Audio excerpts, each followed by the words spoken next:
It's Friday. Yeah. We back up in this bitch. Oh, who the fuck is this? Paging me at 5:46 in the morning, cracking on it while I'm yawning. Wipe the cold out my eyes. What? Who's this paging me? It's Palin. It's the neighbor park at the barbershop. All right, Claudia. The intricate spot. Go ahead. 6 feet like fly, baby. Slow down. I don't know the words. Ain't that a bitch? Hey, she knows more than she did last week. Take over, Poetess. Take over. Come on, Poetess. I don't know the lyrics. Come on, you rap. Ain't that a bitch? Anyway, it's Friday. It's Friday, baby. It's 3 days later. 3 days afterwards. Is that right? 3 days afterwards. 3 days afterward, and he's still president-elect Barack Obama. Yes. Yeah, boy. Yeah. I didn't. Did you notice when he did the little speech? I guess he has to have elect. He can't just say president because the other president's still in office. So Right. everything he says and do, he has to say it elect and then president. Right. It's kind of weird. Chris Spencer's in the house. What's happening, Speedy? Yeah, he was eating some shit. Sorry. Apparently, we ain't drinking no Bling water, but it's okay. Ain't that one of the sponsors? Yeah, We do have chicken. Bling means it disappeared. We're in the house today. It's a Friday. Thank you for tuning in. Foxxhole Radio, Sirius 106. A lot of things to talk about. Poetess is in the house. Poetess. I'm up in Got her this hair piece, done for that's right. Barack. Smoke weed every day. She went and got her a You just couldn't wait to say that, huh? Because you is lit. But you're cute. You're cute when you lit. When you not lit, I just have those dreamy bedroom She got eyes. allergies. There you go. hilarious. Going around the room, we got who in the house? Damn, how long you been doing this show? 3 days. Where's That's how long I've been in Damn, office. 3 where's days. Jamie? That is Speedy, the host elect. Yeah, Speedy the host elect. He elected himself. Somebody assassinate this nigga. That's fucked up, Claudia. I'm Damn, pissed. Claudia Jordan in the house. What's up? Speed doggy dog in the house. OG Poetess is up in this piece. Smoke weed every day. Hey. This is a great start. I'm telling you. Hey, LD in the house, excited. We got a bus going flat top. Who else in the house? My name's Chris Spencer, friend of Speedy. Why do you claim that? I'm telling you. Nobody else does. Not even the motherfucker that Jamie's owns the been lying to him for 15 years. 16. 16. Yeah, Wow. get it right. You got the home number yet? Nah, I don't even have the number to the gate, motherfucker. I gotta call him. He go, where you at the gate? Nah, it ain't happening today, Speed. Anyway, it's Friday. It's a beautiful week so far. Man. Yeah. I got me a Barack Obama shirt. I got about 35 of them motherfuckers Okay. Yeah. in different sizes. So when I start losing weight, That ain't gonna happen. You don't need those. You've been saying that since the Reagan administration. Well, we want to hear from the listeners today. Please, we yes. want to get some reaction. How do you feel about Barack Obama being the next president of the United States? Are you happy about it? Are you devastated? Because I've seen some pretty devastated white folks. I just got back from Texas. I was down there. Roy Williams had this event called for Safety Net. It's for single moms. Just want to shout out the organization. But I was you're down not there. a single mom. No, I'm not. But I went to We Bowled and raised money for the event. But anyways, there was some mad white people down there. And I kept telling all my little Obama jokes and just saying stuff. And they were just so heated. So Hold up. Wait, Speedy, host elect. Uh-oh. Yes. The actual president has shown up. so we don't have to assassinate. I am not the elect no more. We interrupt this program to bring you a special news bulletin. The actual host of the show has just come in. The actual host of the show. Please bail us out of this bullshit. You know, when he walked in with a swagger, like, Barack, he walked Little in members with a only, yeah, little members only jacket. Where you get that at? Smiling. Electoral jacket. I know he's got to be excited. He's got to be beaming. Is that Palin gear you got on? Actually, I'm the stylist for Sarah Palin. So you came up. I'm making a gang of money right now. On the bullshit. You went to Walmart and got all that shit. First of all, I just want to say to all black men, I don't know how you felt, but I was in a room with 8 other black dudes weeping and sobbing Y'all niggas and crying. hugging each other. Like extras from Glory. and we were in the hood at the time. We were in Miami in the hood. Cats would shoot their guns off or whatever like that. Yeah, Liberty City. Yeah, we was, but the thing about it was it was so you know how usually you don't holler niggas. Right. Usually you walking down the street, you be like, I ain't speaking to him. Now you want to speak to every black person. You say, I think crime is going to go down. Yeah. I think black on black crime. at least black on black crime. Yeah. At least for a good 3-4 months. I'll put it to you. You have to be silly now to be black and to actually like harm another black person right now. Pretty much. You know what this does though? It takes all the excuses away. Yeah. No more. Wow, Greg Shelton said something to me. He said, "How you gonna blame the man when you are the man?" Good point. That's a T-shirt. Hilarious. No more. Fox is in the house, baby. It is absolutely good. It's Foxxhole Radio. What's cracking? Other than the crack of your ass. It's going down. We did it. Yes. Obama is president. Yes. And I can't be mad at white people because white people I'll be mad at 'em. made this happen. Nigga, half of them made Barack because the nigga's half white. That is true. Shout out to They're the just as mulattoes. happy. Shout out Yeah, to the mulattoes. Barack is sort of a It's kind of like that Coke color. When you pour a Coke, you see that little caramel. like a little bit of a Vanilla latte. He's latte. mob. A taupe. He's mob. He's shy. Still A black. taupe. He's shy. Yeah, the Klan ain't gonna let him go if they can see him. They be like, wait a second, are you mixed? Get on out here, boy. Nah, So you saying somebody looked like Flav that dark couldn't have got it? Nah, nobody that dark could ever be yet. president. No. Barack Yappa Kodo. Yappa Kola, Wesley Snipes. Wesley couldn't have got his blade in there? He's the right initial shade, and then we can work on it later on. It's and get Tiger another. Beige. Yeah. His natural ain't really a natural. The Yeah, fade ain't really it's faded. soft. You know, it's just like. I have very disappointing news, however. Uh-oh. I have very, very disappointing news and something that is an eye-opener to me. I am from Terrell, Texas. Impossible. Population 12,000 people. The Terrell Tribune has a long history of not wanting to put me in the newspaper. They never wanted to put me on the front of the newspaper. It's only 12 features. Even when we won the Oscar, they were like, we don't want to put, we don't see the significance or anything like that. Wow. I had to have my Jewish agent call down to Terrell to try to get them to finally put me on the front cover of the newspaper. A newspaper? A newspaper. Don't the they put Tribune. like winners of like local football games on Local newspaper? football games? Nigga, lottery winners. At the time we were trying to get on the paper and said, well, we have our quilt making contest and the quilt is takes precedence over Oscar Mayer, whatever it is that you guys Wherever go down you there, are, wherever it is. But at that time, the quilt made the headline story, and then they put a small Blurb. like a Little picture, like a you know how you like as if I had went to jail on the paper. Out of all the publications around the whole entire world, not just this country, but in the whole entire world, the Terrell Tribune did not put Barack Obama on the front page. I'll take it a step further. Not only did they not put it on the front page, they didn't even recognize that he won the presidential election. You're lying to me. I'm not lying to you. Terrell, Texas. So to everybody out there, this is one of the most embarrassing moments that I thought you was going to say, for everybody out there, that's what you know, I'm from Dallas, Texas. Now, do you know that the Chicago paper was on eBay for $200? They were selling. It sold out across the country. All the time. As a matter of fact, I'm trying to go online to try.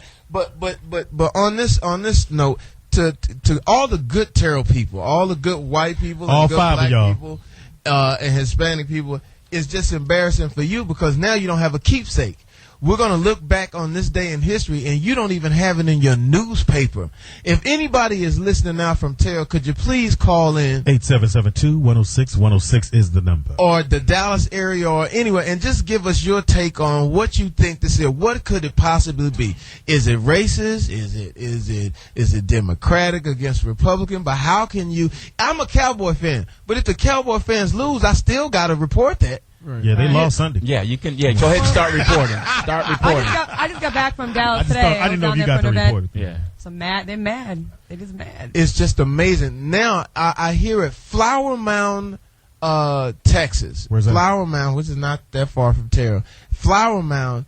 The high school students are walking in with black T-shirts, saying that this is the death of America. That Wow. Obama has won. What are they so afraid How did of? you make it out of there? I don't even know. I think my grandmother helped me to get. You're gonna have to get your ass. You seeing too many white girls. You're gonna have to get your ass out of here. Well, you need your publicist, though. And the tradition continues.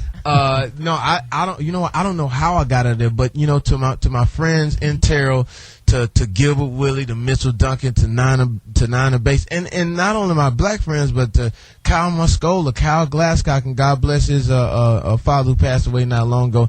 It's just an embarrassing place to be from, that you would have something. And then not only that, but the statement that the editor made was, "We run a newspaper. We don't run a scrapbook." Whoa. Wow. Whoa. You can punch it up right now. You can punch it up. Is the Klan in charge of your city? If somebody could bring me my my computer, and I'll bring it up for you. Now the local television press went down to the city to find out what was going on, and I'm glad that they found somebody. Now, when white. You say local, you mean like from Dallas or from Dallas? Okay, we don't have any. We don't have any stations. Station 1. But they don't have HD. They just got H. It's like on TV, just one out. Yeah, we don't have that. But the people from Dallas came down, and as a matter of fact, there were some protesters that went down to the Terrell Tribune, and the Terrell Tribune people came out and took pictures of the protests because we live in such a small city.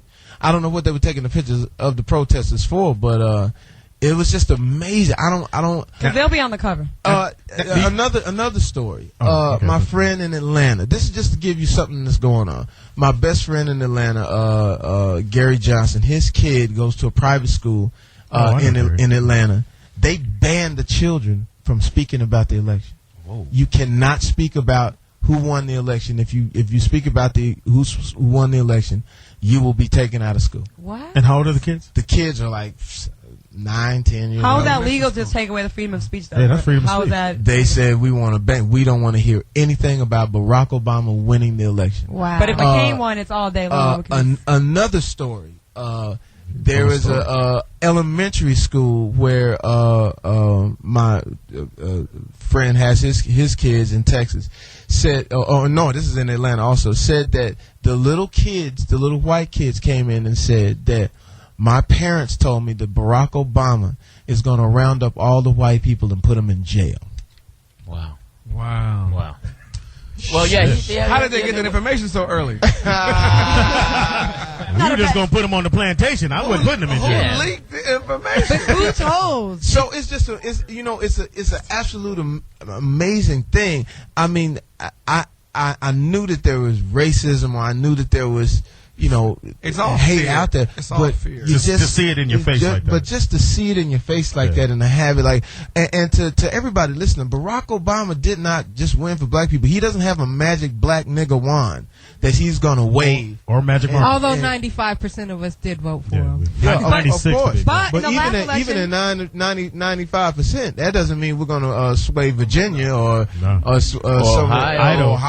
Or Iowa, North Carolina. I get tired of these white people making comments about how we're racist because we overwhelmingly voted for Barack, 94%, but they forget the last election. We always support a Democratic candidate. We voted 88% for the candidate. Well, here's the thing. In 2004, we voted 44% of the black vote went to George Bush. So we're always fair. We're fair in everything that we do. I mean, you can't look at Barack Obama and say that he wasn't a capable candidate. And here's the thing. Black people didn't start out voting for Barack Obama. Nope. As a matter of fact, black people didn't think that Barack Obama could do it. Iowa was the one that let us know that it was okay to vote for, because we were scared. Oh, Lord Jesus, Lord gonna do something to him. If they don't. What do you think about what Ralph Nader said? Is he Uncle Tom or Uncle Sam? Is he Uncle Tom? Who's Ralph Nader? Ralph Nader is an independent. He got 500,000 votes. He lost like 9 elections in a row. But that's Ralph Nader. And people like Ralph Nader and Pat Buchanan, they just want to be the head of anything. It could be student council. They just want to be Good body president. You guys, we got a caller from Dallas, Texas. Shotgun. Weigh in. It's Jamie Foxx, Foxxhole Radio 106. It's going down. What's up with it, man? How y'all doing today? I'm good. Listen, man, give me some insight on what's going on in Texas. I'm from Texas. I love where I'm from. I love my city. I love my people. But what's going on down there? All right, well, this is what's going on, man. Dallas had that newspaper out, right? Right. Over there in North Dallas. And when they got that newspaper out that day, they had a big old picture of Barack Obama. When I tell you, every newsstand was sold. I'm talking about sold out. Everybody bought something. Right. And when you say that thing about Terrell, Texas, I'm a truck driver, man. Most of the people staying in Terrell, let's be real, is white country folks. Right. And most of the white country folks, they are supporters of Bush and Republicans. Right. You got to look at it, man. It would be an insult to the editor. The editor probably was a Republican. It'd be an insult to his community if he put a black man on the front of the newspaper. It's like throwing pie in a white people's face. But it's the news. It's the news. Yeah, but it's supposed to be. I bet they put OJ on the front. Yeah, let Barack mess up and he'll be on the cover. Yeah. Both times. Right. Look at it, man. Hey, man. Barack won. I bought 5 newspapers. I got 5 of them in my house, and I'm going to Washington, D.C. for the inauguration. But I'll tell you something, man. Like y'all just said, I heard drivers call us black folks racist because we all voted for him. And the thing right now going on in Dallas, like around the truck stop and thing, first thing black people, the white folks say is, oh, the only reason you vote for that coon is because he's black. And the thing is, man, I ran him over, right? Because the way he spoke, and the way you represented, like how you talked about him, Jamie Foxx, you got me into it when you kept on talking about it on your every talk show you had. And man, well, man, you know what? Thank you for the phone call. You know what? I thank you for the phone call.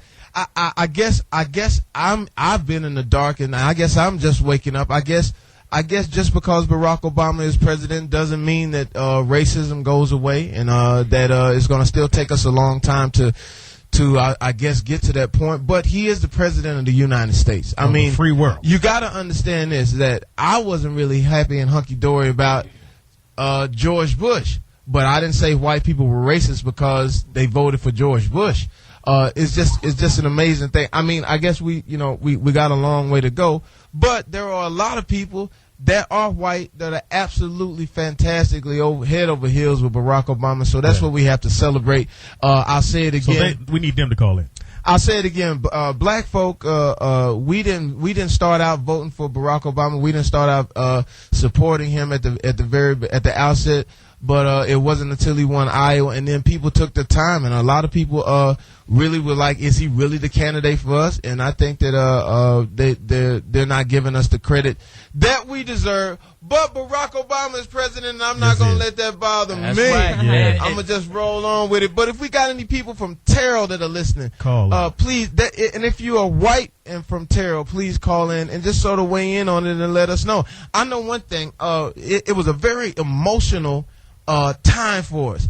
I don't know how I would have felt if John McCain would have won.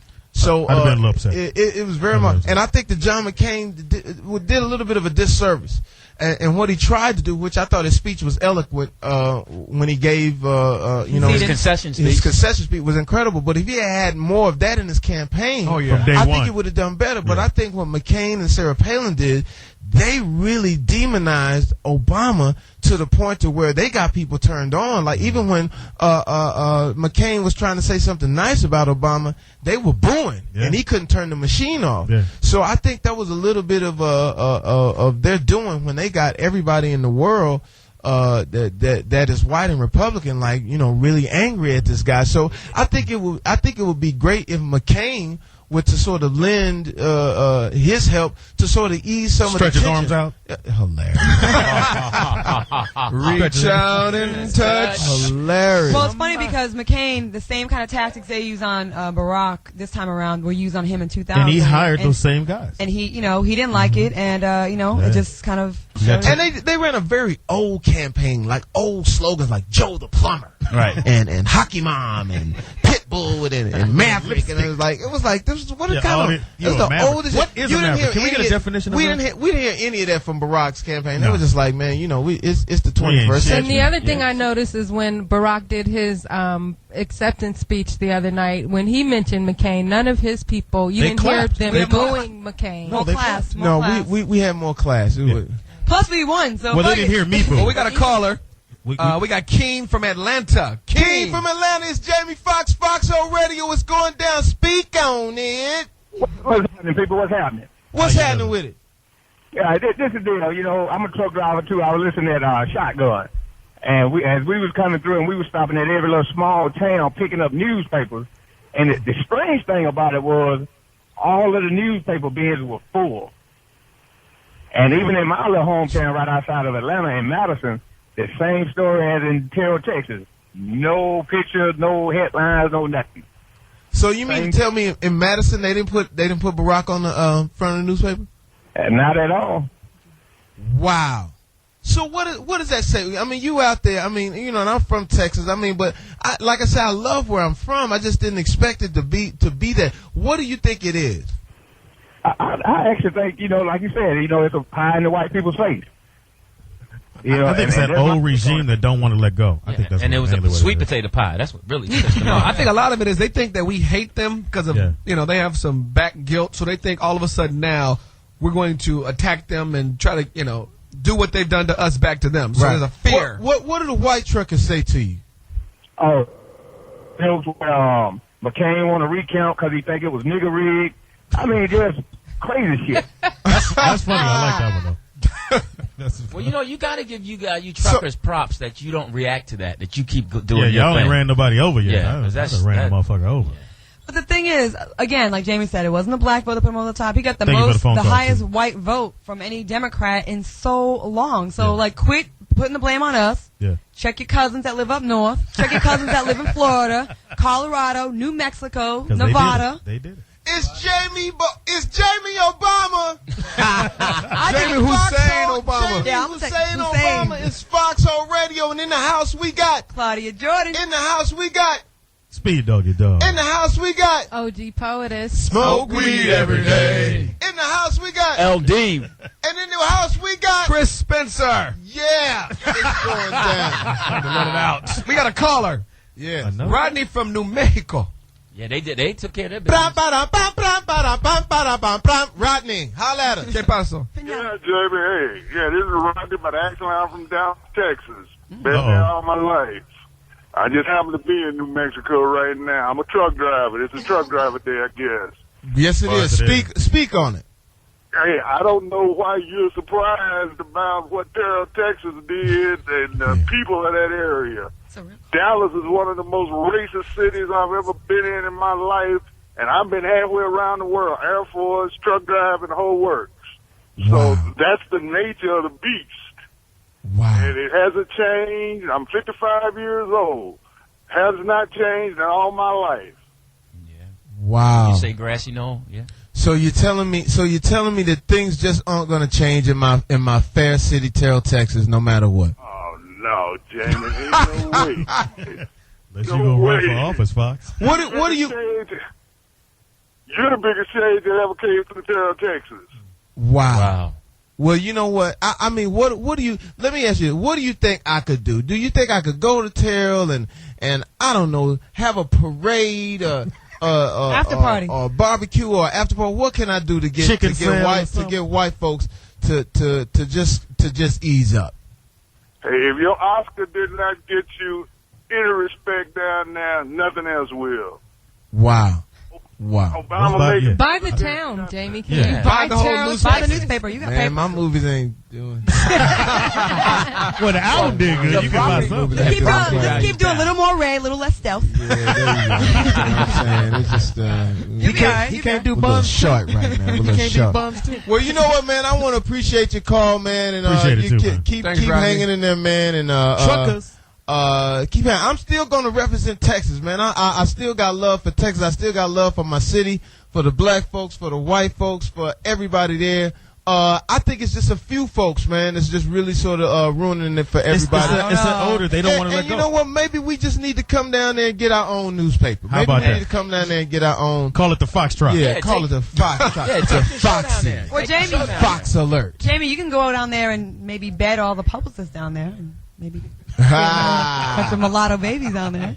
Yeah, you should take the show down there and have people come on and talk. Take things in your own hands. Maybe we should take the show down there. But you know what? It's like, you know, but what I didn't want to do was give them so much credit and just really destroy something that was absolutely remarkable. I don't know if I think you would be taking the cover off by going there. I think that's what we need to expose. Sometimes they need to be exposed. Maybe we need to do that. But I just know some of the images that I saw on that television when I saw that family walk out there. That was incredible. Just absolutely incredible. Banging dress too, the black and the red. Did you hug a dude? And She looked Michelle Obama got a little. Her hair was whipped. Jamie, they're gonna have some. We're gonna have some dumps in the White House.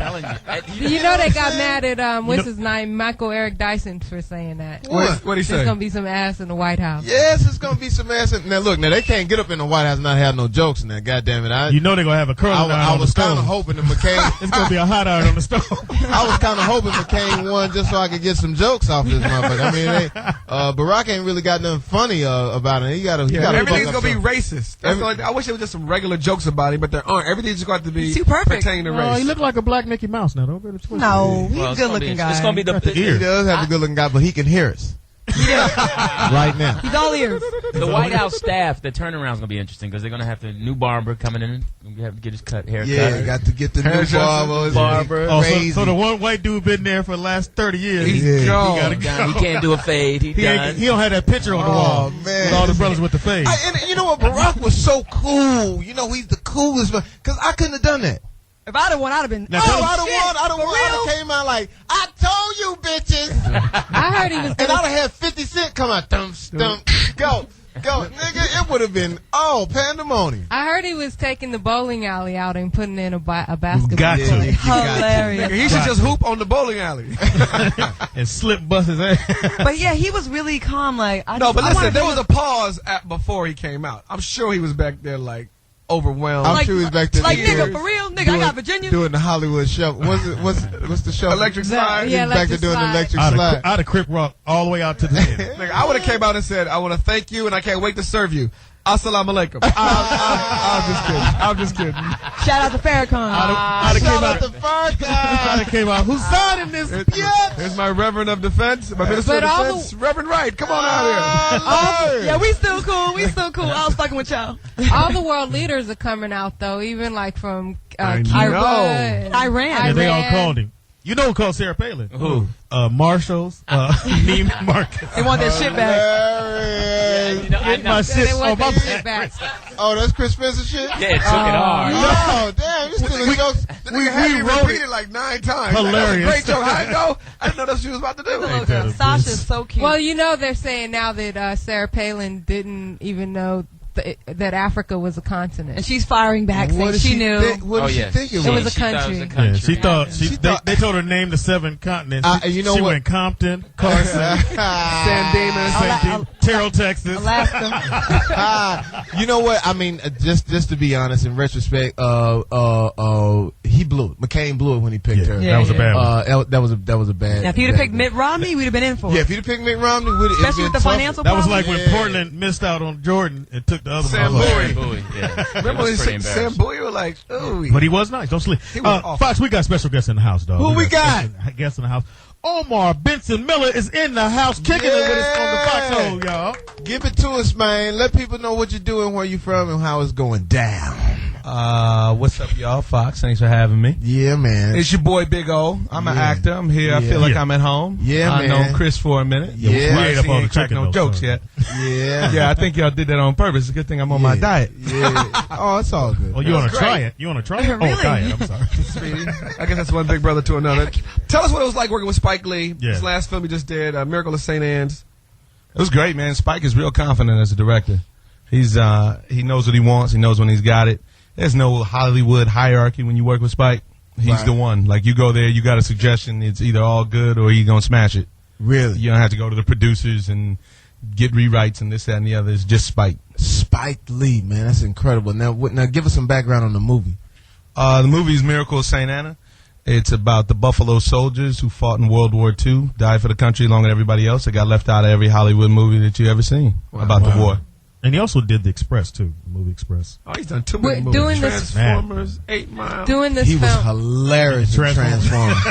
When you went through that fucking window, oh my God, that was the best part of the fucking. That was the most real nigga shit I'd ever seen. That nigga went through the window. I'm out this. I had to go for self. But then you want to hear the cold part? Was that in the script? Nah, that wasn't in the script, man. Man, that was hilarious. When you went through that window, I said, that is the most realest nigga shit. That is like a scene from Cops. Right. That shit was crazy. What were you going to say? Well, y'all want to hear the dirty part is I ran into Michael Bay at a birthday party for Quentin Tarantino and Fergie, right? Michael Bay comes up to me, he goes, "Hey, Omar, how you doing, man? I went around the country. That was the funniest scene in the movie, dude.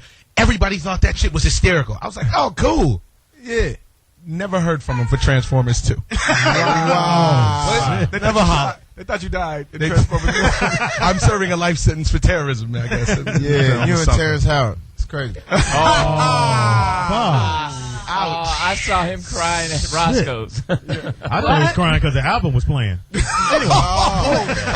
his album was That's what he shit. was. That's what he was selling at Roscoe's. His album was a piece of shit. You heard it? What'd you tell him how you really feel, Fox? No, I mean, the only reason I'm saying is because I heard it was one he bad called joke. me out on my album. Terrence Howard He was on an interview. It was like, I just really, He did what, Fox? I just really, was upset with Jamie Foxx's album, and I just didn't think that. Can you do your first song on your Why album? does he talk like he has Parkinson's? The thing is that I really thought that the album was just, it wasn't, it was subpar. But you got an album coming out, right? Yeah, I got an album coming out. You, December nigga, I'm talking to 16th. them. Oh, it's talking to me. Wait. Go get excited. We got a special caller. I know you guys have been watching CNN, checking out all the information that's going on for this election. Yes. We have Roland Martin on the phone. God. Roland. Kind of looks like an owl. But anyway, Roland. with the natural haircut. Roland. Give us, what's going on, man? I'm all good. Just trying to finally rest after this crazy 21 months. It's been crazy. Roland, now here's what's great, Roland. You actually changed. Well, no, not changed, but when we interviewed you and you did such a great job for us at the DNC, you really gave our listeners great education. But at that time, you were neutral on who you were backing. At what point did you? Well, no, I did not announce. What we did was I hosted 3 specials on CNN, and one of the specials, the first one we did was called Race, Age, and Gender. So we looked at those 3 issues. And so in the opening of the show, I want to use myself as an example of somebody who is a 39-year-old black man. I'll be 40 next week. Who I voted for old white guys. I voted for women. I voted for African Americans. I voted for Republicans. I voted for Democrats. And so I wanted to establish that in the open because it's real easy to talk in the generic. Well, people support different candidates for different reasons. Right. I said, scrap that. My deal was I want to say, for instance, I voted for George H.W. Bush. When Ann Richards ran for governor of Texas, I voted for her. When George W. Bush ran for a second term in Texas, I voted for him. I voted for Bill Clinton. I voted for Barack Obama. Right. Because I wanted to convey to people that it's not a matter of age, race, or gender who you support. That you can support any number of people. Don't put somebody in a box. Right. Gotcha. Right. And so that was the rationale behind it. Did you regret voting for George Bush?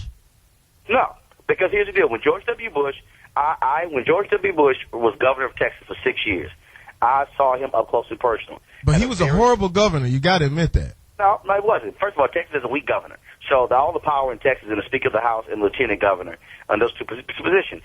George W. Bush worked well with Democrats. Now, here's what's interesting. When he ran for president, you had many black and Hispanic Democrats who told the Democratic National Committee that they were not going to travel to the country to campaign against him because of the relationship that he had built in Texas.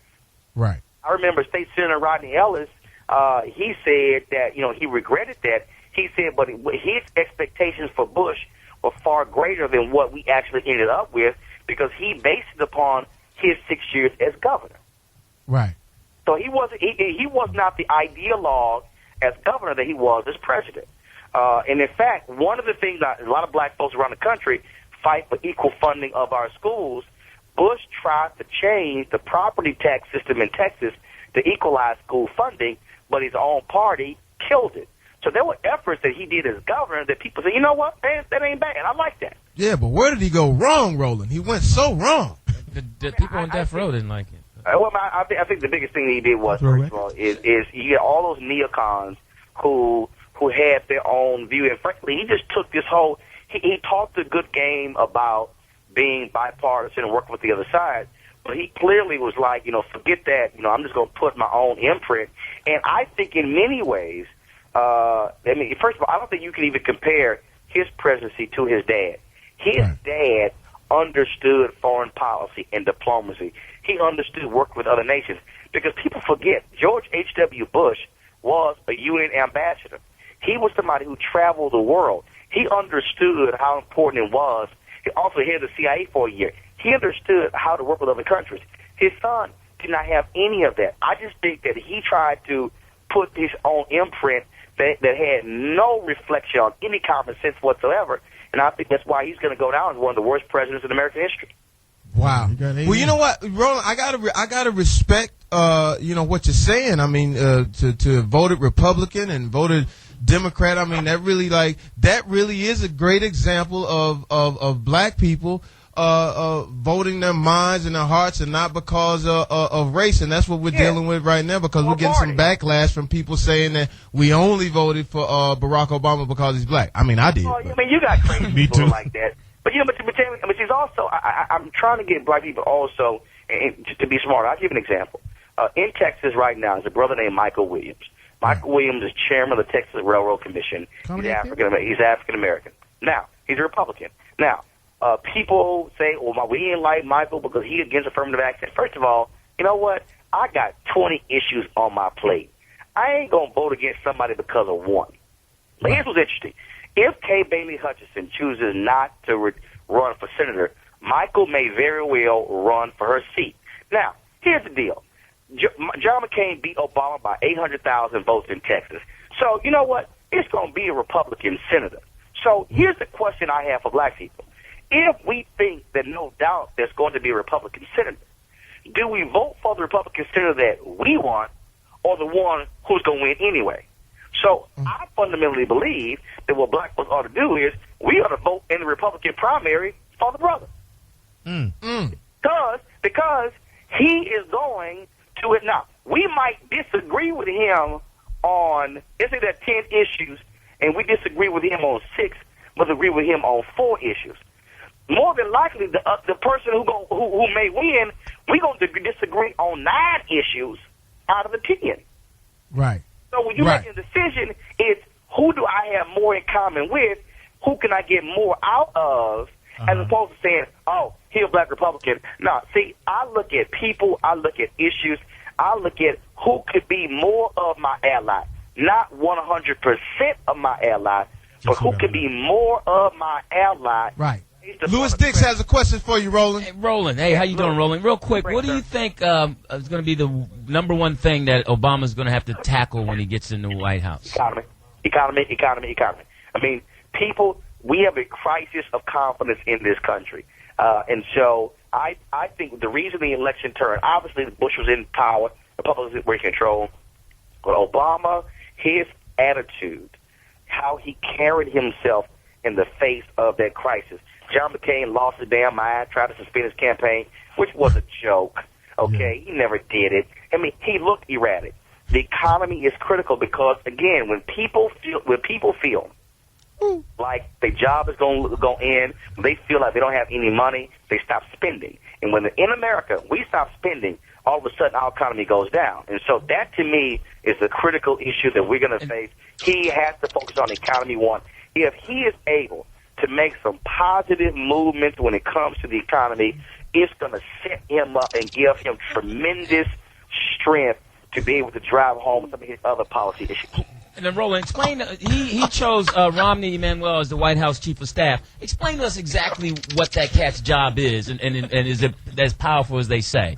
White House Chief of Staff is the second most powerful person in the White House because they control access to the president. If you want to meet with the president, you got to go through the Chief of Staff. So he controls the whole deal. He gives the orders. When the president says do this, he normally tells the Chief of Staff. Chief of Staff then tells everybody else. Now, a lot of Republicans are upset because they say he's a partisan guy. Okay, very true. But I think he was really chosen to keep the Democrats in line. You got to understand, House Speaker Nancy Pelosi owes her job to Rahm Emanuel because he helped retake the House for the Democrats in 2006 when he ran the Congressional Reelection Committee. All right? So he previously worked in the White House under Bill Clinton. He understands how the White House works. That job, you have to know the machine. You have to know how Congress works, how the White House works to get stuff done. So he's going to be the bad guy. So it won't fall on Barack. Because the president has to do his job. The chief of staff is the one. Who are you talking about? Says, The new chief of staff. The new White House chief of staff. Yeah, he's the blocker. Okay, so in other words, Congress from Chicago. He's the one who's going to say, "I am speaking for the president," not what I heard, what I know. He's going to say, "No, the president says do this in the conversation." I think he's going to be more of the bad guy against the Democrats and the Republicans, because Obama can't afford the Democrats going crazy now they control the Senate and the House, because they can't act a fool. Right. So let me ask you. So what do you think? So what does Congress have? Congress has a bad rap right now, right? Right. Nobody gives us the answer to number 5. No, nobody has any confidence in Congress whatsoever. Why is that? Why did Congress hunker down and just become just like this sort of just like big vast nothingness? What happened? Well, because first of all, under President Bush, the Republican-led Congress, they allowed the president to do what the hell he wants to do. They passed all of his proposals and everything. They passed his tax cuts. And so they were sitting here spending money left and right. And so he came in with a surplus, and he's going to leave with a massive, massive deficit. And when times are tough, people need somebody to blame. Right. So they're going to say the president sucks, the White House sucks. It's just like if something happened with your show, Jamie, you don't sit there and go, you know what, my performance is not good. You're going to say the writers suck, the producers suck, everybody sucks. This is how it is. There is some sucking going on down here, Roland. Roland, did Sarah Palin help or hurt McCain?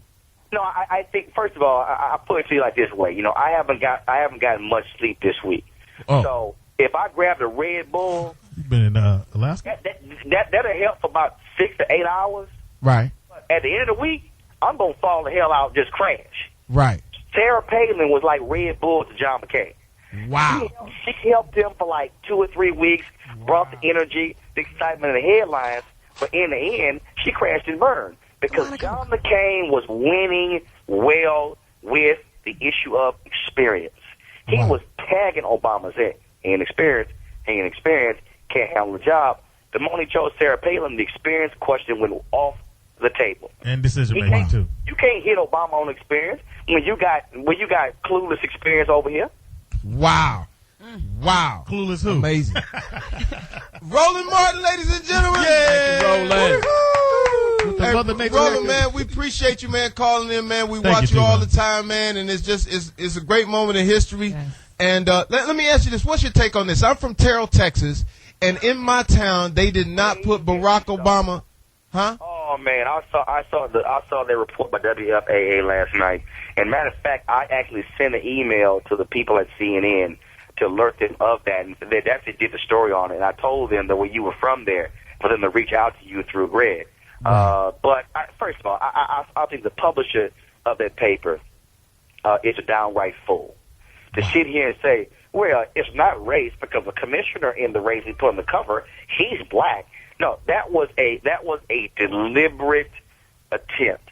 I mean, this man is on the front pages of newspapers across the world.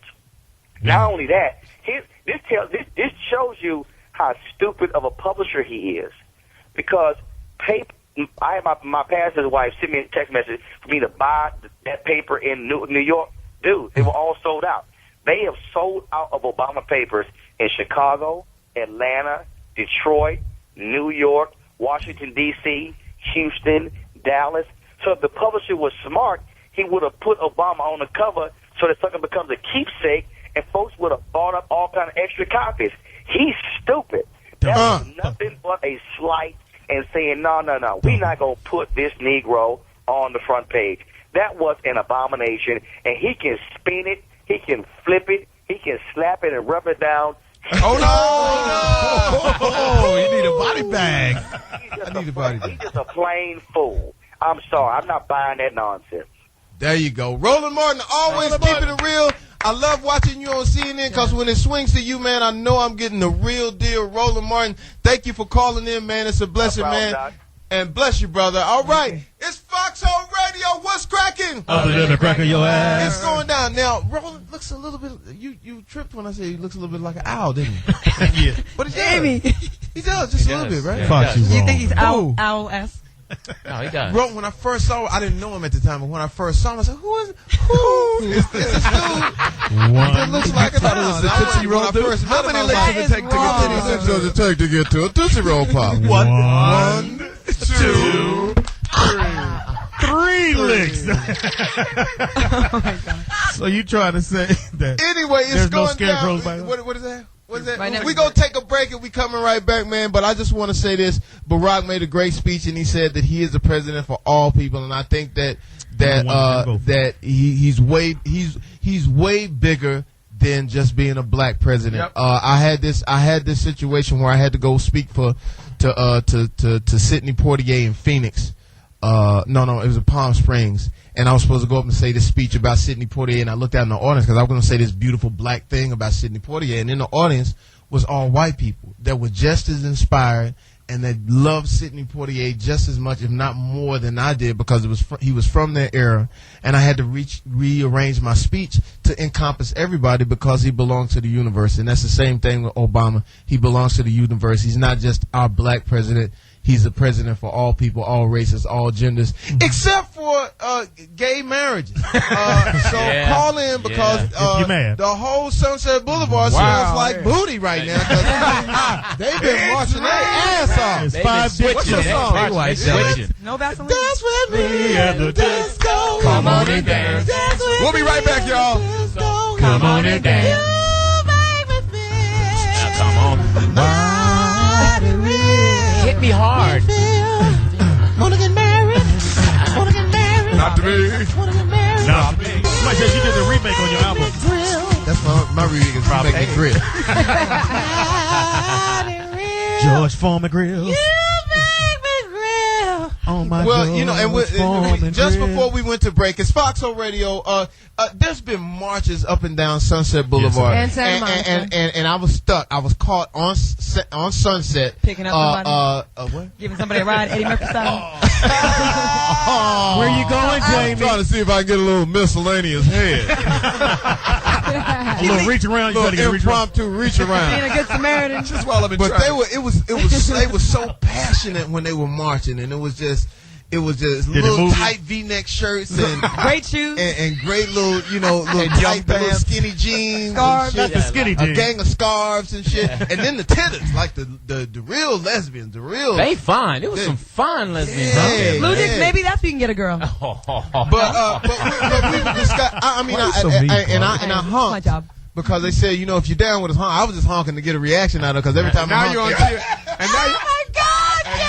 and now you're on TMZ. Gotta get some DRC. hilarious. And you see, But that was the issue of Barack didn't come forward because you know the gay issue, and I think people got to understand black folks, gay folks, and everybody. He got to prioritize. He don't have time to come and sort out your open-toed cowboy boots and your thong boxers You want a dick in and your get mouth, your just go and ahead get your and makeup kit Open-toed and get your makeup kit all organized. This is not the time. And not a I bet national y'all issue. damn sure ain't run up in front of me because I got a list of shit that I need first. So gay people just step What's the fuck number thing back. for you, Fox? Gay people get behind me. Oh, wait a minute. Wait a minute, Jamie. Wait a minute. Did I mean to say that? No, you didn't say that. Care to confess something to us? But we were discussing the marriage thing. Right. I'm a progressive Democrat. I believe Which means what? I believe in prayer in schools, and I believe, Amen. the reason I believe that is because regardless of who you pray for, it could be Muslim, it could be Jewish, it could be Christianity, but at that time we had a certain discipline and a certain code in this country. And a certain morality. And a certain morality and a certain calmness. Every time you went to school, we got to pray. You know, and you stop the shenanigans, and I just think we need that. And as far as the marriage is concerned, I want gay people to be respected, and I think there's a couple of things that we need to do. Before we get to marriage, we need to acknowledge gay people. We need to just, first of all, acknowledge that and let some of these people pop the doors on the closet open and just come out. Because Like who? I don't know. Name a couple people in Hollywood. I don't know. Come on, Jamie. It's a couple. I'm not into that. Some of these people I got to work with. Fellow actors. Why would you hold up a sign that says Tyler Perry on it? That's fucking up. Wow. Jamie? Whoa!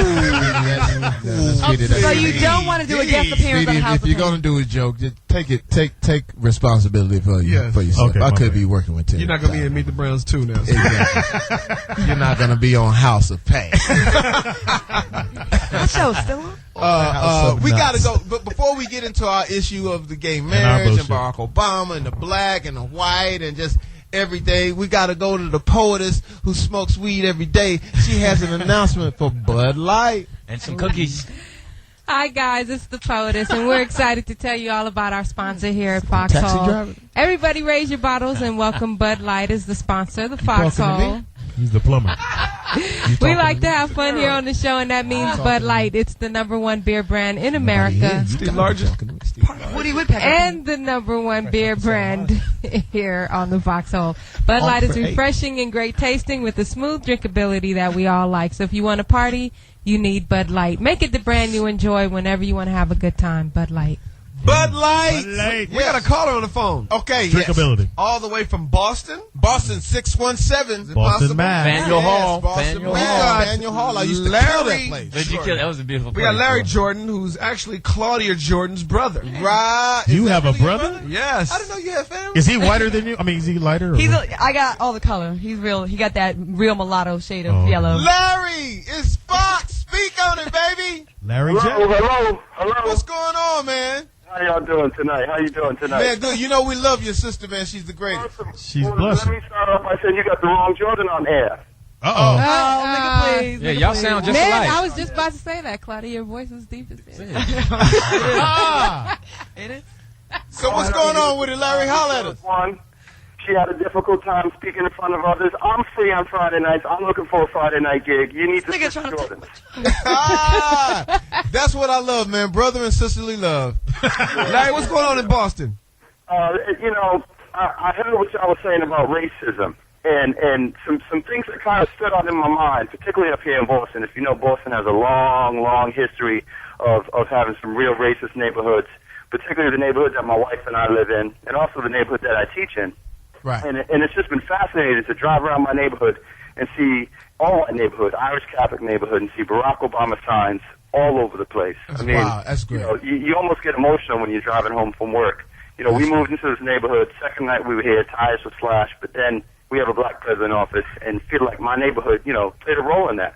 So it's significant, and no racism will never go away, but it's now the minority now. Wow, and you know what? And I think that's what we have to focus on. We have to focus on the good. That's why, and I don't know if you heard this, but in my hometown, they did not put Barack Obama on the newspaper, and they asked me what should I do.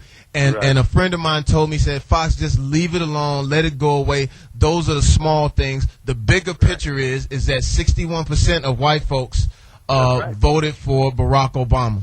And real quick, the reason that they voted for Barack Obama was that he preached a message of unity and not a message of division, which is what John McCain was spitting out, which is the same old, same old. Yeah. So what ended up happening was people got tired of it, and I think that we need to take the cue and continue that path of division.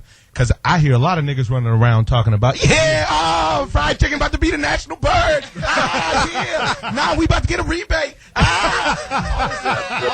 Stupid ignorance. Like, we really got to class up, man, because the man did it. Nigga, fried chicken got to be the national bird. White T-shirts on sale for 50 cents. And you know, it's like we gotta cut that shit. We gotta class up. Right. As a race, we gotta class up because the man didn't do it alone and he can't sustain it alone. Right. And if we run around like some knuckleheads, I heard somebody say before I got in, which was you have to be a real dickhead right now to commit some black on black crime. Yeah. Guess what? There's some nigga out there right now just stuck somebody up. That's right. And it's sad. I mean, it's sad that I sit around on the radio saying nigga like this, but at the same time, first of all, this is our show. We ain't gonna stop our shit. Yeah, we don't never. This is the only show we can say it on. This is the only show we can say it on. I mean, you know. But you guys get what I'm getting at. Yes. We have to class up. We have to back the man up because he was the best possible candidate who was also black, which we take pride in. But all of this buffoonery that I see going on from black people, it's got to stop. This is what people have to realize. He didn't just win for black people. There are Asian kids, Filipino kids, Spanish kids that now can aspire to be the president. That is true. When we were coming up, they were like, Chris, what do you want to be when you grow up? I'm like, the president. What else? Pick How another about one. basketball? How about even president of Magic Shade? So Larry, in your community, there's Barack Obama signs and everything. And Boston is a great city. I've been to Boston several times it's great city. and done stand up and music there. So it's a great city, man. When they're behind you, they're really behind you. I got a friend, Eric Costanza, out there in Boston. Shout out to him. His birthday is coming up on November 10th. Okay. Framingham, Mass. Larry, you talked about some undercover Barack supporters that when they were talking in a coffee shop, but then when other white people walked in, they ran away from you. Yeah. South Boston is where I work in. And I want to also talk about that conversation you just had where you used to telling kids now they can be whatever they want to be. I walked into one of my classrooms the other day and I said, I'm sure teachers have told you guys a million times you can be whatever you want to be. Well, let me tell you, they never really meant it until Tuesday. Now there's an asterisk. Conviction, and now they could actually mean it. Because before, when I was a teacher, and I said, well, what do you want to be? They said, well, I want to be president. And I said, well, what's your plan B? What else do you want to do with your life? Wow. Because now it's realistic. But, wow. Can you rhyme to this beat? Drop 16 for us. South Boston, historically racist South Boston. This lady leaned into me, and she said, I voted for Barack Obama, but my father can't hear me say that because he'll kill me. And then, so I'm sitting there ordering my coffee, we're talking, going back and forth, and then someone else walked into the store, and she just cold left me, walked away, conversation was over, didn't even acknowledge that I was there anymore. So, that's the real part of racism that's still there, but, you got to feel like now it's the minority of people that are that. Have those that is true.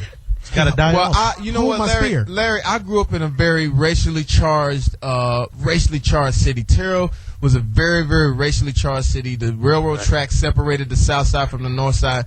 But what my grandmother did, she made sure that I got over on the other side of the tracks and connected with those people. She said, "You be decent, you be smart." And not compromise your blackness. You can still be a little black. I'll never forget going and play for this wine and cheese party, which I should have had on the tuxedo, but she had made me a Michael Jackson jacket. She put all the zippers on, or just one zipper? No, maybe like one zipper. It was the worst piece of shit in the world. It was so embarrassing. Granny, baby. But it was like, but she taught, and it's some of the same thing. Like when I watched Barack Obama and he lost his grandmother, the same way my grandmother left me just before the Oscars. It was sort of like it was grandmother's hands, sort of like ushering him into this position. Because I don't know if you felt this, but when his grandmother passed, it gave me an extra incentive of let's bring happiness to the world and happiness to this man. Mm-hmm. Anything else for us, Larry? That's it. If you guys want any dirt on Claudia, I'm always available. Just let me know. Good. I need to know some things, man. Was she really a straight A student? No. Does she really run fast? Yeah, can she run? No, but she always had the potential to be. But no, Claudia was never a straight A student. I never said I was. Wait. 3 A's in her report card, and they were all in her name. You got jokes. That's cute.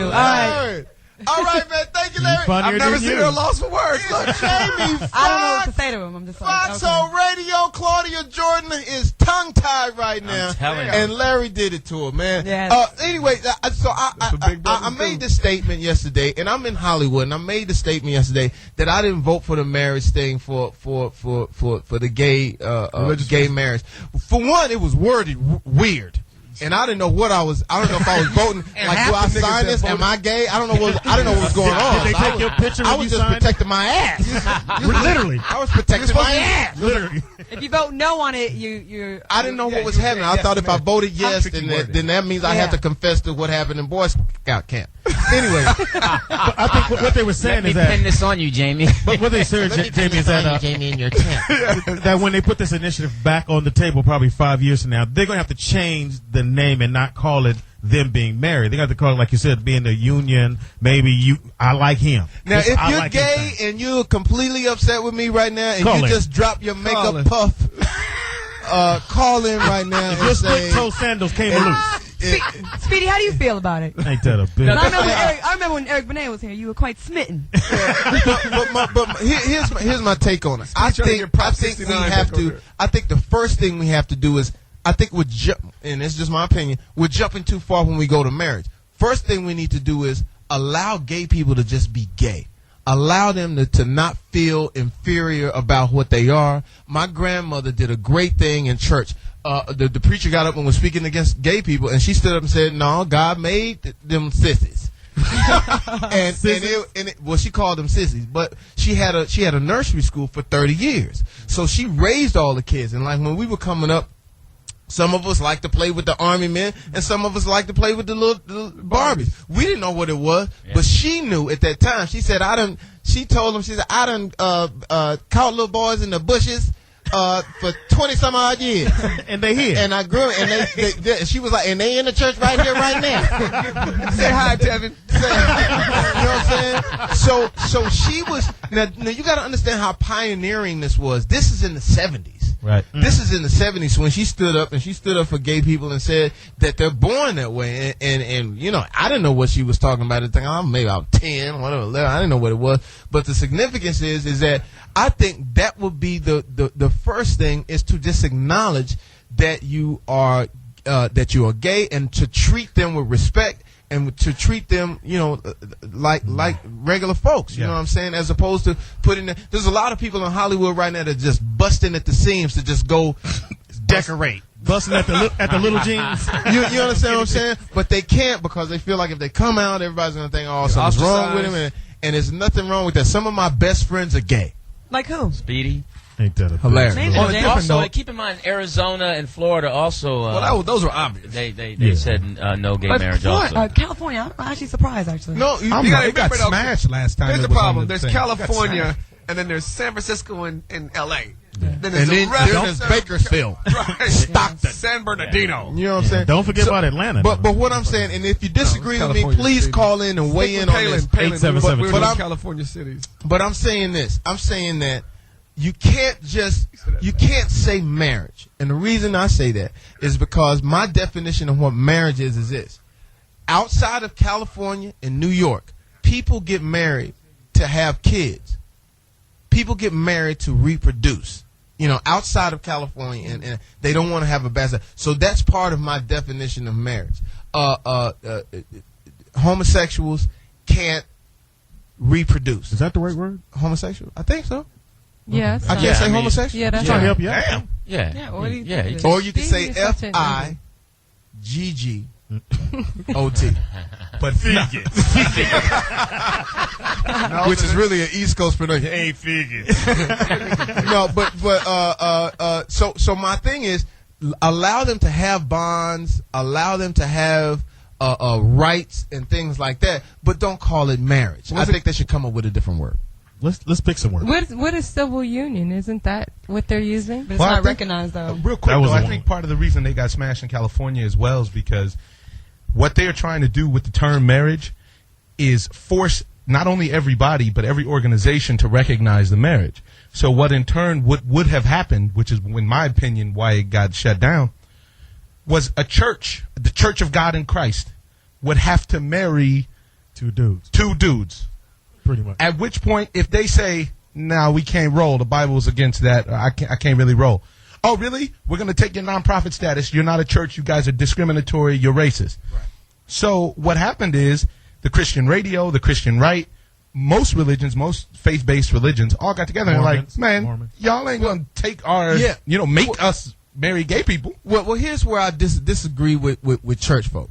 I think you have to open up the umbrella of religion right now and of Christianity. Also in the Bible, they would twist things and try to say black people, like in the Mormon religion, they would say black people can't go to heaven. And they just had a revelation in 86 that, no, this is 1986. No, I know. I know. In 1986, they had a revelation and said, well, now, black people can, It's cool now. It's cool now. So I think what has to happen, and that goes back to the same point of, if you open the umbrella up to everybody, now you don't. Now I think the pressure is a little bit relieved on the marriage thing. I think, this is just my opinion, I think the gay people are saying we want to be married because we want to be vindicated. We want to recognized. That's the word. We want to be recognized. And I think we should just at one point just let them just throw a fucking fettuccine party, just a big tub of fettuccine, and just let them just play around and splash, lube up, just get some noodles. Listen, I think in 2000, get a gang of panini, and just let them just bask mask in a sort of a white sauce. We got a caller, y'all. We got Sort of a April white gay from sauce. North Kakalaki. What's up, April? Hey, April.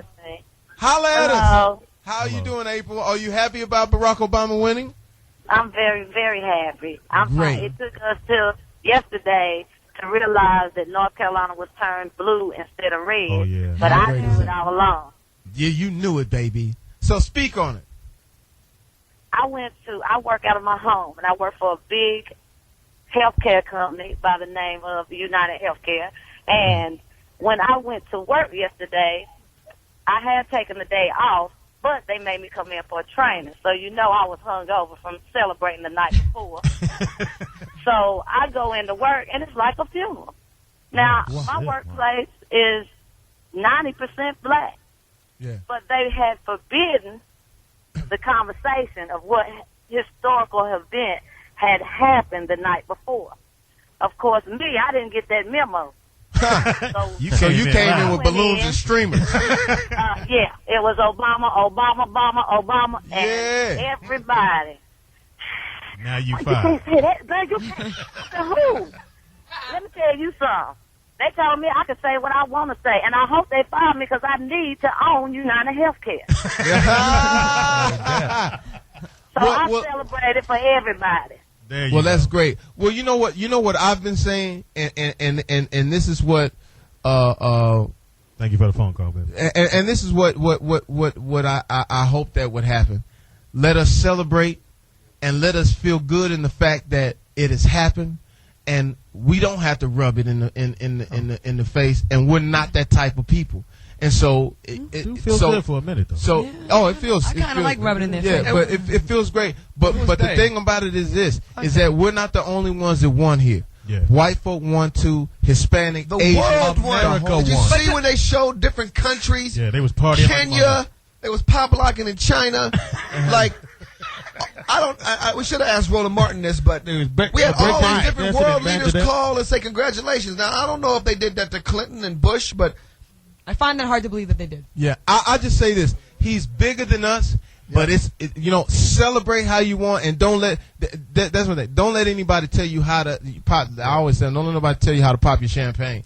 But how dare they try to take away, this moment for But us? I'll tell you why, Claudia. I come from that. And it's going to take them a minute to come around. But it's a small minority, like your brother said. It's a small minority. I mean, I was driving and I saw a Barack Obama sticker on the car. I said, it got to be somebody black. And I drove up and it was this white, the most liliest white woman that I told her to pull over. Hey, I wanted to ask April. You wanted to chime in on the gay rights issue. What's your opinion on that? I feel like it's really, I'm agreeing with Jamie saying the marriage part and being from deep south, the Bible, what we call the Bible Belt, that's the problem they have with it. But I don't have the problem with trying to take care of your loved one. If I have a loved one and I was gay and they're in the hospital and it's dependent on their significant other to make decisions, that's the only person they have. And then you have somebody from some cousin from who knows where that they haven't seen forever, then all South of a sudden they come in. There you go, from South Carolina. And they come in and try to take over everything. Then how fair is that to the person who's sick, not just their surviving spouse, or that person that's been taking care of them for how many years while they were sick, and then this person comes in at the end and tries to take over. I think that is the biggest picture. I think that's what they really want. They want to be able to be with the person that they love for the rest of their life and not have someone on the outside come in at the last moment and snatch everything that they've done and been for each other together for so long away from them. Wow, you know what? That's great insight. You got it down, man. That is something. Thank you so much for your call. And celebrate how you want to, baby. Get your electric slide on if you want to. It's going down. Get your curl jumped up. Get a phone call from North Carolina. It's Jamie Foxx, Foxxhole Radio. It's Barack Obama. No, my name is Jamie Obama. Jamie Hussein Obama. 106 is going down in the house. We got Claudia Jordan. In the house we got Big O. In the house we got. Yo, it's Speedy, baby. I don't know why he does that. In the house we got. OG Poetess. Smoke weed every day. In the house we got. LD taking care of the Eagles. Yeah, y'all are doing good. That's right, y'all baby. Are doing good. And in the house we got the funniest man in the world, Chris Spencer. We're gonna take a break. And we're coming back. Hopefully, we'll get some gay people on the line. We have one right here, though. To let us know what's going on. Your brother's not. Real quick, can we get a caller to call in and talk about chickens stretching their legs? Wow. Right. Oh, yeah. Yes. What? Yeah. That was There number was a 2. proposition Homosexual chickens to allow animals time every day to stretch out their limbs to be able to move around and get some space. Because it was inhumane how they had animals. Get the fuck out of here. And it passed by a landslide. Oh, it had to. I was on the wrong side of the fold. I'm willing to admit, because I thought it might make my bird more expensive. We're gonna take a break and we're coming back. Disturbing, isn't it? Black woman is first lady. I like that. You ought to write a song called First Lady, Fox. You could be my first. Maybe you can do a duet with Terrence. Yes. Do a duet with Terrence Howard. He can be your first lady. He could be. Terrence Howard. How would he sing Acting it? bitch made How would he lately. sing it? Man, you know, first, I just, what's going on with you, man? Say, man. Parkinson's voice. A little jittery. We're going to go straight. This is Jamie Foxx, Foxxhole Radio. The bottom just fell out of our whole show just now. We apologize. Well, we're going to put the cap on it with the Bud Light. The bottom, we're talking about We're allowed Prop to 8. do that this time. We're going to put the cap on it with the Bud Light. Bud Light, we got words from the poetess. Let it out. Yes. Once again, we'd like to thank our sponsor, Bud Light. They are the sponsor here at the Foxxhole. Everybody raise your bottles. Give them props. We like to have fun here on the show, and that means Bud Light. It's the #1 beer brand in America and the #1 beer here at the Foxxhole. Make it the brand you enjoy whenever you want to have a good time. Bud Light. Bud Light in the house. Chris Spencer. Oh, Miller, you out of here, man? I'm about to cut, man. Y'all made me feel real at home, and I appreciate it. What's man, next? great, What's great, next? And what? Yeah, go ahead. It was your show. But. Look out for me in a film called Blood Done Sign My Name. It's a civil rights picture about Barack Obama and the uprising in '73. No. I was like, God already. Damn, you think No. It really is a film called Blood Done Sign My Name. You can also find me in an animation picture coming out next year called The Lion of Judah. But in the meanwhile, y'all go sneak out and see Miracles St. Anna. I'm Big Sam Train. Or go see The Express. I play JB. Wow. Give it up. Making money in Hollywood now. Oh. Shit. Yeah, hey, it's a caller on the line, Jason Stewart. Comedian Jason Stewart? Yeah, remember Jason Stewart? Yeah, comedian. He's Hey, Jason. Hey, Jason I'm Stewart, here. weigh in on it. And I'm pissed off. What's wrong? Well, we're having to take it to the streets. Ha! And this Jew doesn't like walking around in the streets. It's too hard. I want to say, come on, straight people. It's 2008. If you let us marry each other, we'll stop marrying you. Exactly why I want them to be able to get married. Exactly. Jason, are you married? Honey, I wish. I'm trying. Lewis lives down the block. I've asked him 4 times. You're tripping. Don't even go there. See, Yeah. Lewis Dix. That's why you can't No, go with I'm a not woman. gay. Jason lives down the street. No, Why the you guy get- you with is gay. Why are you getting all tongue They tied? live in a cul-de-sac. So Jason. cul-de-sac. So Jason. Cul-de-sac for me to get him because when I'm hungry, I'm a hungry Jack. Ah. He's tripping. Lewis Dix? Oh, you smell. So have you been out on the street marching? Oh God, yes. I've never seen anything like it in my life. I was in Santa Monica at the American Film Market having drinks, and I drove back. I could barely get into the city. I swear to God. And you didn't meet nobody out there? I've lived here my whole life. I've never seen so many people all at the same time, and I've never seen the gay community so angry. Usually we're a little more complacent about things. I've never seen people. I mean, I just got an email. There's strikes and walkouts and things every night, every week, every day, all over Palm Springs, San Diego, Sacramento, Laguna, everywhere, all over California. So Barney's is just empty right now. And Bed Bath & Beyond. Nobody's hair is getting done. You know, there's no one to work me over. I've been on manhunt all day. Wow. Wow. This is our civil rights. I mean, people are just really incredibly mad. But what can be done at this point though? What really does the Well, march? I think that this is going to be happening every day, and I think Schwarzenegger is going to have to get off his ass and do something. Can I say that on your show? Yes, you can. Say what you want. He's going to get off his fucking ass and do something. I haven't seen him since Kindergarten Cop. So I was the hairdresser. Surprise. Hilarious. Hey, how long does it take before they can bring this proposition back? Can they bring it back? Like 5 I years. don't think that's what they're going to do. I think they're going to bring it. They're appealing it, which is already being in the process, and I believe they're going to take it back to the Supreme Court of California. I voted no on it because I as a black woman, I definitely, civil rights to me, I mean, I think that if you have a problem with gay marriage. But you can't compare black people black to women, homosexuals. gay men, same thing, girlfriend. I'm just saying the point is telling someone else that they can't do something that we have the right to do. But what I'm saying is you cannot compare the black plight to homosexuality. Not the black plight, the fact that civil rights is being denied. It means that we are all in the same boat as human beings, and that if one person does not get their rights, that means you are next. Do you think the other side has any argument whatsoever, Jason? This is Chris Spencer. No, not at all. Not in this respect, because it's not. The proposition is clear. What we're asking for is clear. We are not asking to be in your church, your temple, or your mosque. We are asking to go down to City Hall, sign a piece of paper, and say that we have the same legal rights under the law. Well, do you think you guys need to reword it, or maybe just use a different word? I think you guys need to reread it. I read it, but my thing is this: outside of who is it? This is Fox. This is Fox. Oh, Mr. Jamie Foxx? What's going on with it? Oh, Mr. Oscar winner. What's happening? Hilarious. I can't believe I'm talking to you. I've had such a thing for you for years. Anyway, go ahead. Really? Well, as long as you keep it quiet. Just know you can't get married to him now. Yeah. And don't vote on him. He'll never marry you. But here's the thing. For people that grew up outside of California, mostly and outside of New York, where I come from in Texas, people want to get married. Their definition of marriage is a little bit different. It's not just a bond. It's that they want to reproduce and not have a bastard child. So my question was, can you rename, as opposed to being marriage, can we come up with a different name so those people don't feel... I'm saying to you, let's just not have Barack be the president. Let's call him... That's not the same thing. That's not the same thing. It's not the same thing. Gay people and black people is a different thing. I take offense when gay people try to compare themselves to black folks. It's not the same. To me, it's not the same. You weren't enslaved for 500 years because you sucked ding-a-ling. 400.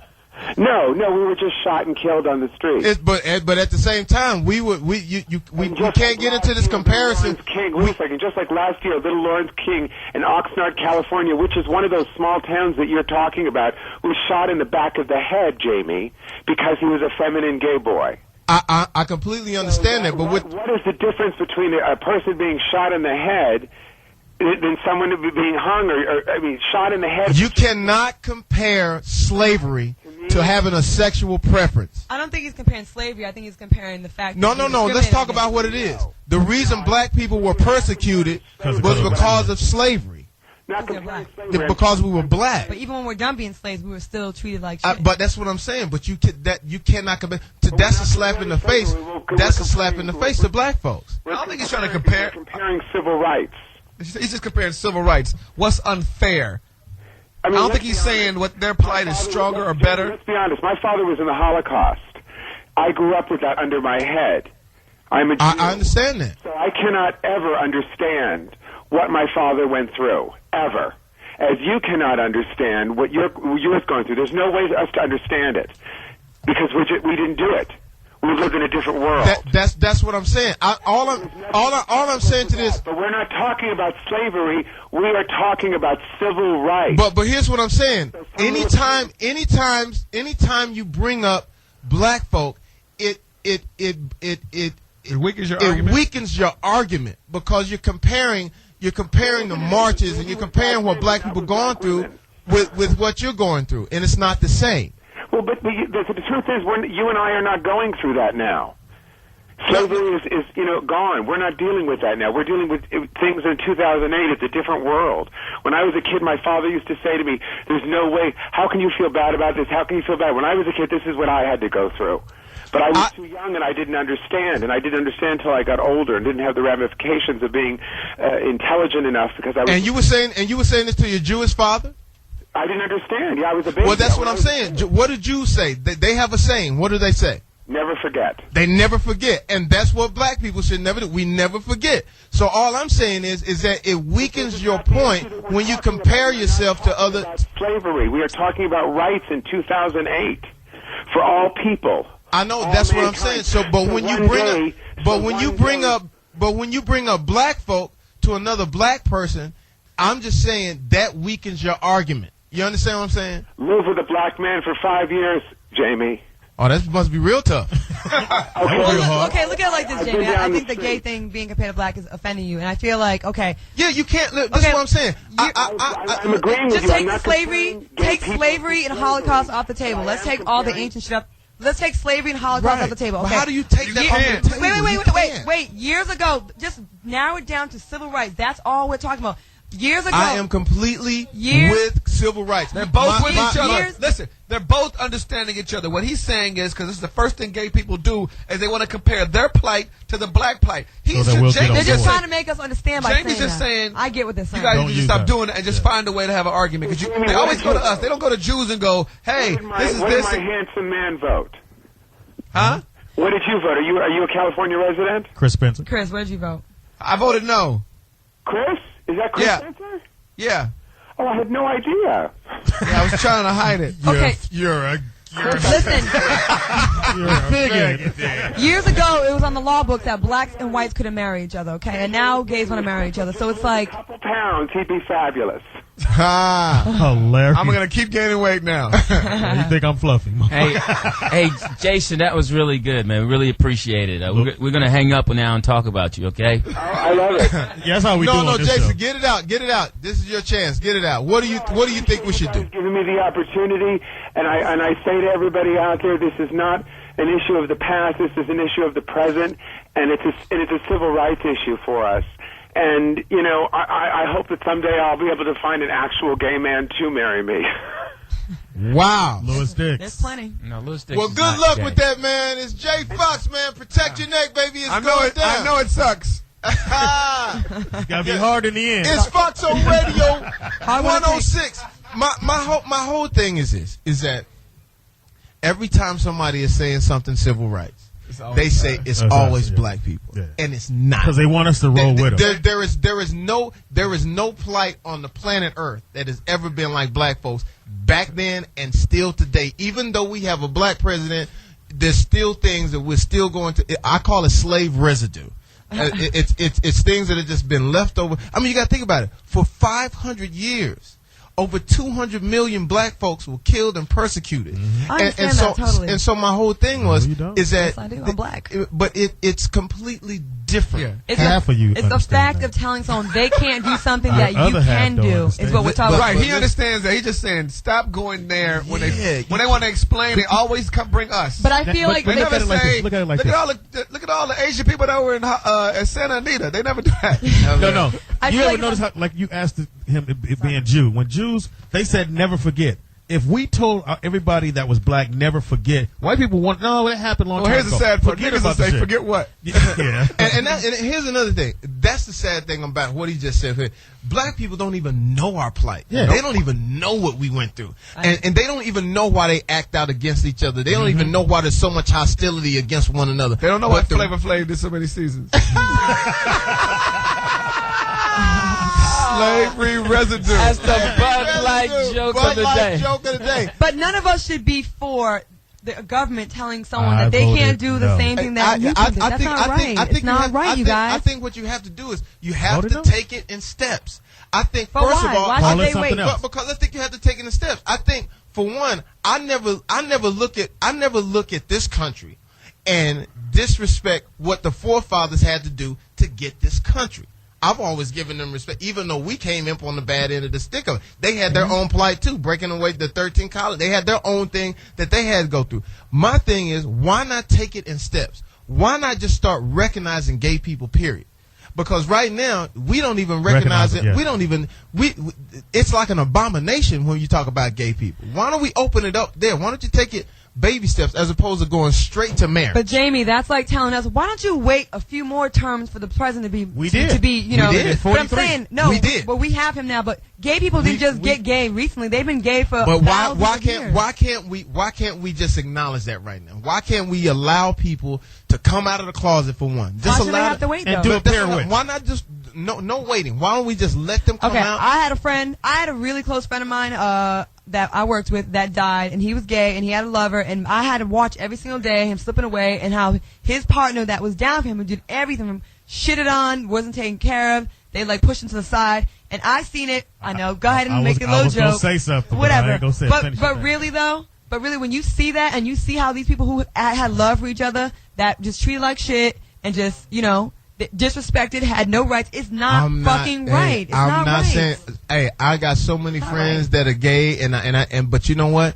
It's like what I say is, let's recognize. Let's give them their day. Let's give them their right to just be a person, not the marriage thing.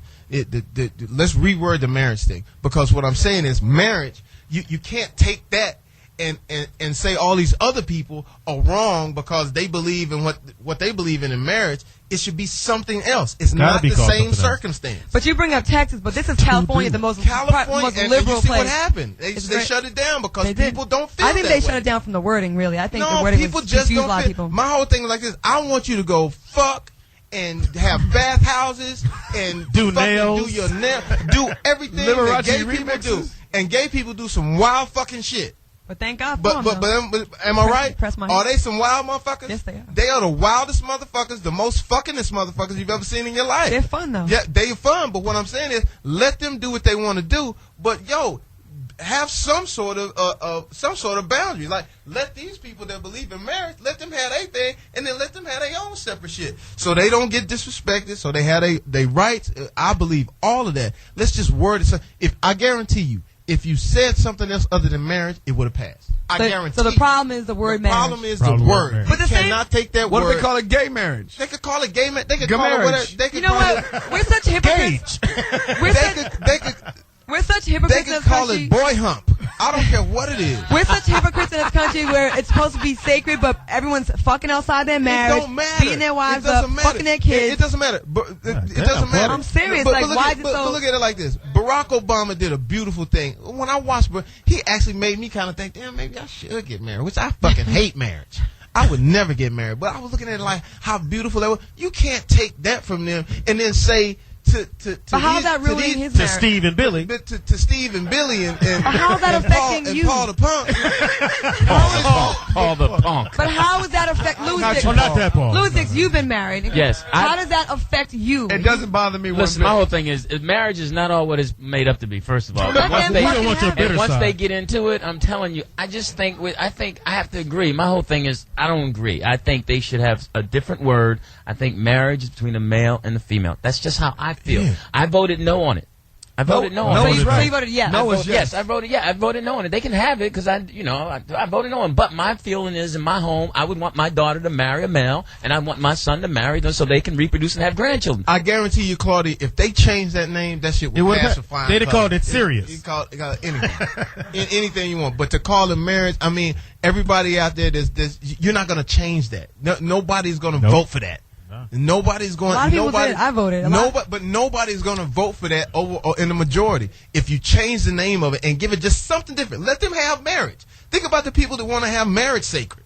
Think about all the thousands of people that want to have that to be sacred. But really, when you break that down, if they're going to give them civil union or marriage, okay, it's still the same thing, right? That's what I'm saying. But they're still going to hate on it because it's the M word. I don't hate. Word. Listen, it doesn't make a difference. You're not going to get it done. No matter what. Unless you change it. And California is the most liberal city. Think about it. I know. I just think it's a disservice to our country. I mean, I feel it's like not a disservice to civil rights. The civil rights. It is. Not. As long as there's Americans So out how there, does that affect you? Because you're making it seem like because they voted it down that it's going to affect you. No, it doesn't affect me, but I have friends that I care about that are devastated by this, and I feel like as long as there's Americans that don't have the same rights as me, our country is not fair still. It's not fair.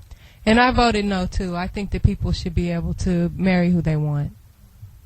Yeah, I don't see how. My definition of marriage is completely different. If you can't reproduce, I mean, that's the only reason people get booty babies don't count. That's not the only reason why. We got a caller. If you love someone, you want to commit yourself. People marry for far less reasons. But what I'm saying, the reason that they're saying that they want to get married is for what?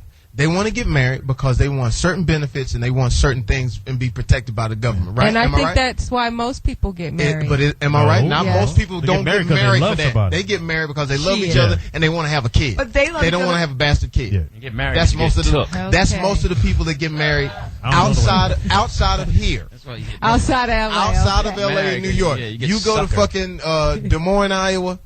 They get married because they don't want to have a bastard kid. I'm just telling you what their definition is. Yeah, because when you see some of them couples now, you're like, but we're speaking California here. We're not speaking Iowa. Some of those people live here. California smacked it down. Why do you think?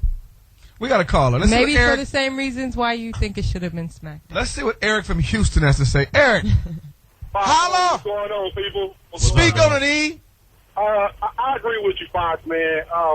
I think the whole definition of the thing is that they should just change the wording. I mean, we know what it is, but like you said, the people that have the lovers, the gay people, they want the benefits, the life insurance policies, all that stuff, and that's cool. But when you think about marriage, man, I mean, my mom and dad been married 51 years. That's my interpretation of a marriage. Now, I don't care who you lay up with and all that other stuff, but when you talk about marriage, man, I think that's a totally different level. I think that's a totally different level. It's we can dress it up and say it's not, but it is. Just, I mean, back in the day, people used to, if someone got pregnant, you basically had to marry that woman. I mean, it's not like that now, but that's the way it kind of used to be. Like you say that, so you wouldn't have a bastard kid, a kid out of wedlock. But use the word marriage for same sex, I don't think it's gonna ever fly. I just don't think it'll ever fly. Thank you for the phone call, man. Appreciate it. Well, do you have any gay friends? Any gay? Do you have any gay friends? He from Houston. No, I know some gay people. I know some gay people. I don't personally, got a crew of them. I had a cousin. Gaggle. I had a cousin that came out of the closet about everybody. And you shot him. It's kind of one of the things. Yeah, he came out at Thanksgiving, but everybody does. Kind of made it official. And so, ain't nobody having a problem with any of it. So when you start talking about marriage, man, that's kind of sacred to me, Right. All right, Eric. Thank you for the phone call, Eric, man. So he came out of the closet. Now you see what I'm saying? He started decorating the house. I mean, people from Houston. It's just my whole thing. Like, I don't even like saying. I feel weird saying, "Oh, I know some gay people like lepers." You know what I'm saying? Like, we got to even change that. We have to change. I went to school with a black guy. Yeah, you know what I'm saying? We have to change that whole thing. My best friend. And the minute we change that, I think everything else will open up. And I think that if you get another name for it, man, I guarantee you, people are going to. Would you vote for it if they change the name? If they change the name, I'm with them 100%. Let them call it Happy Time. But I put myself in other people's shoes, so they're probably thinking, well, why should we have to change the name? Because you have a problem, you're uncomfortable with the word. Why not I'm change just saying the name if it's going to make it pass? If he's saying, and I'm pretty sure most of America. You know what civil rights are? It's a right for me, and you have the same rights. Just change what I'm saying. Okay, put it to you. You get the right to change the name. Their point is saying, why should we have to? Somebody asked me about going to NASCAR. Now I know this is a crazy example. Somebody asked me about getting into NASCAR. I said, hey man. They don't want me. They don't want me down here. I don't need to be in Talladega at all. It's Confederate flags flying. Some shit. It just ain't gonna change. Yeah. You know what I'm saying? And that's not gonna change. People that think, man, even the most liberal person will tell you that marriage, not yet. No, I can't get with that. If you gave it any other name, I guarantee you, man, it's off to the races. Well, they need to do something because now are you telling me that? And how do I say this without sounding? Are you telling me that gay people are just we want to have that name and that's the thing? We just want to have. Like. We want to have marriage? I think they want the whole. They want to be equal. They want to have it equal with no asterisk next to it. Where I'm kind of married, but it's really not called a marriage. It's called a civil union because the straight people have a problem. I don't understand. What is in the name? Ask them, but it means a lot to them. You know what I mean? It means a lot to them. So ask one of your gay friends that wants to get married. I don't have any gay friends.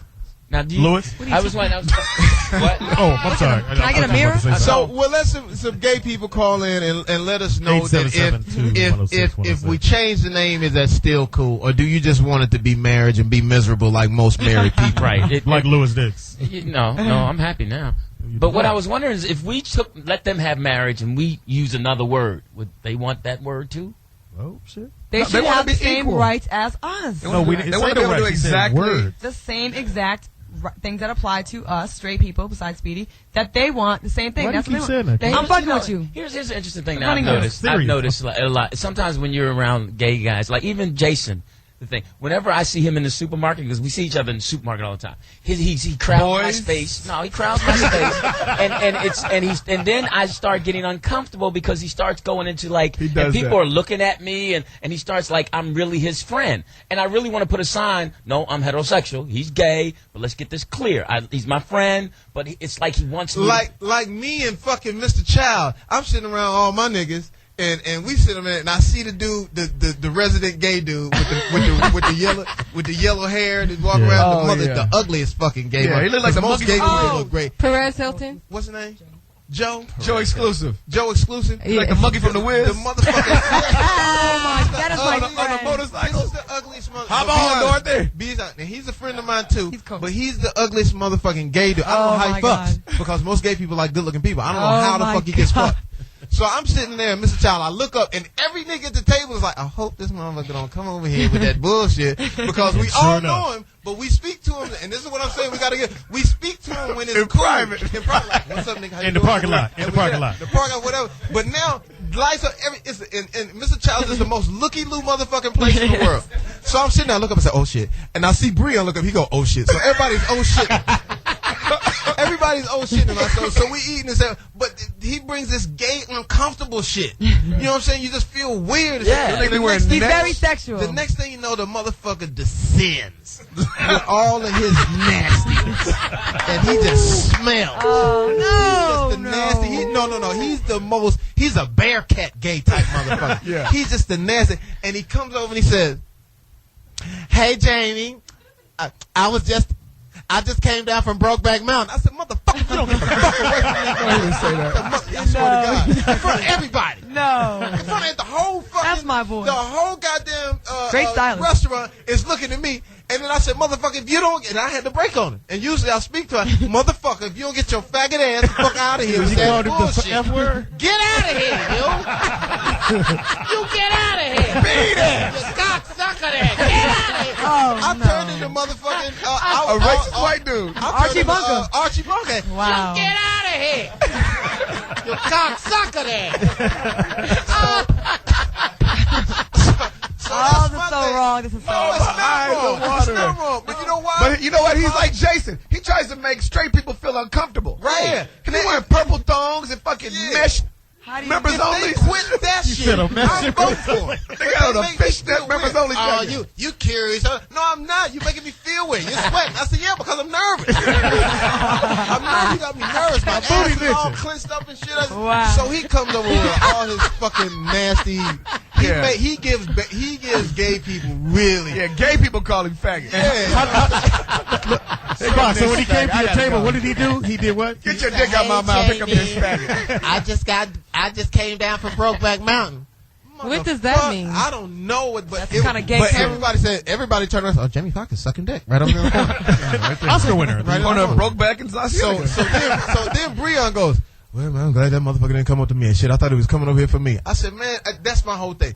That energy that they give off, can they turn that off? No. Can you ask your gay friends to stop that? They can't. They do that on purpose. But why does it make? Like, I don't go up to white. Like I want to be treated equal to white folk, but I don't go up to them with NWA CDs and right. Okay, but listen. You know what it is? Why does it make, if you're confident or comfortable with your sexuality, why do other gay men make you uncomfortable? Because they're trying to make it seem like we're all gay and we just won't come out. No. They try to make it seem like everybody is gay. I got gay you know what they say about homophobia. But no, they make you feel homophobic. Yes. You heard his story about Prince. But they make you feel weird. But no, there's a difference. Okay, let's get it straight. There's homosexual guys, and then there's those dudes like Joe and Jason that like to come and pounce upon straight people to make you feel uncomfortable. No, but you know what? There's a lot of guys, even the most thugged out guys, fuck faggots this, fuck faggots that, but they be the main ones that be fucking with these niggas on the down low. Now here's the thing. That's what I'm saying.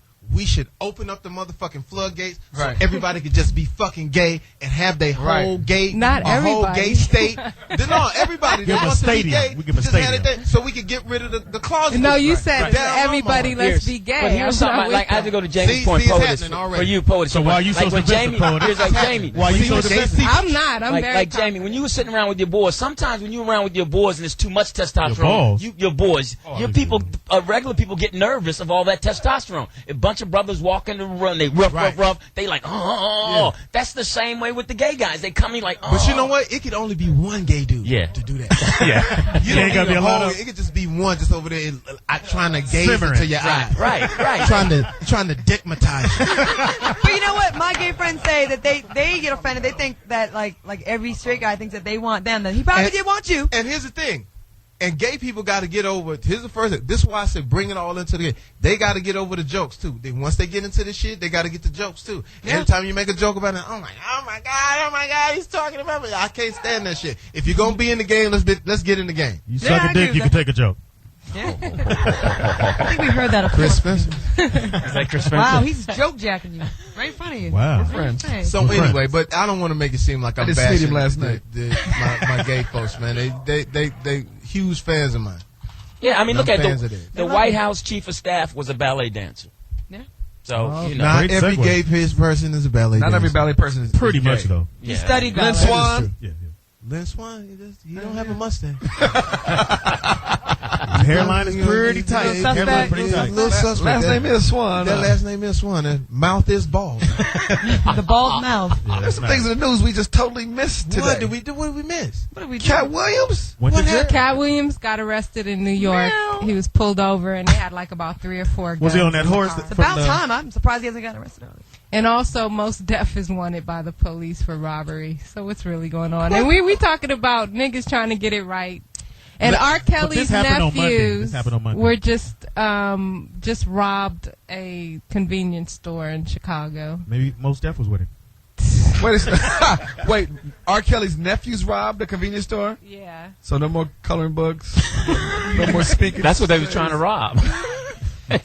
So when Jamie was saying earlier, you know, black folks really need to get it together. This is the perfect opportunity. Because I think this Barack Obama stepped ahead of the line. I mean, when you talk about affirmative action now, we really got to talk about that. We got to talk about, is affirmative action still necessary? You still need it. You still need it. Just like if racism is still here. But hear me out. I'm just putting the point out there. What's being talked about is that have we not challenged ourselves? Have we fallen asleep on what we can really do? Right. We resort to our music. It's talking about selling drugs. We're talking about killing each other. When athletes, I don't think there's anything wrong with the athletic thing. It's just the negative things, the drugs, the things that we glorify. Right. I mean, is this a wake up call for us? Because now, which was interesting on Power 106. I don't know if you were listening, but T-Pain has a great song out with Akon, and it's really uplifting. And there's a lot of songs out right now. I think T-Pain's got a song with somebody else. Yeah. Did you see the little boy on CNN that broke down?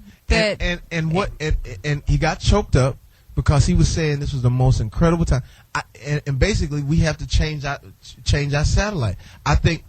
Like I've always done this, and this is just my own little personal thing. I wear something that's African American every day I wake up. If it's something like I wear Puffy's cologne, or I'll wear Sean John, or I'll wear Fat Farm. It's sort of like my cross colors. It's sort of like my homage and my pledge to say I'm going to do something to not because it's racist, and I don't want people to think, but it's helping us to come together and build. So that's what we're going to have to do. We're going to have to start now to say we don't have any excuses anymore. Nope. If this man is the president, all of our excuses are completely out the door. I think you have to keep the affirmative action, because just like You still have racism, which you saw in but you know what, it can't be a crutch anymore. Yeah. No, Barack made a very good point. Barack made a very good point when he was talking about affirmative action. He said for somebody like him who is black, they don't need, not all black people need affirmative action. But don't get rid of is what I'm saying. But what I'm saying is, hear me out on this.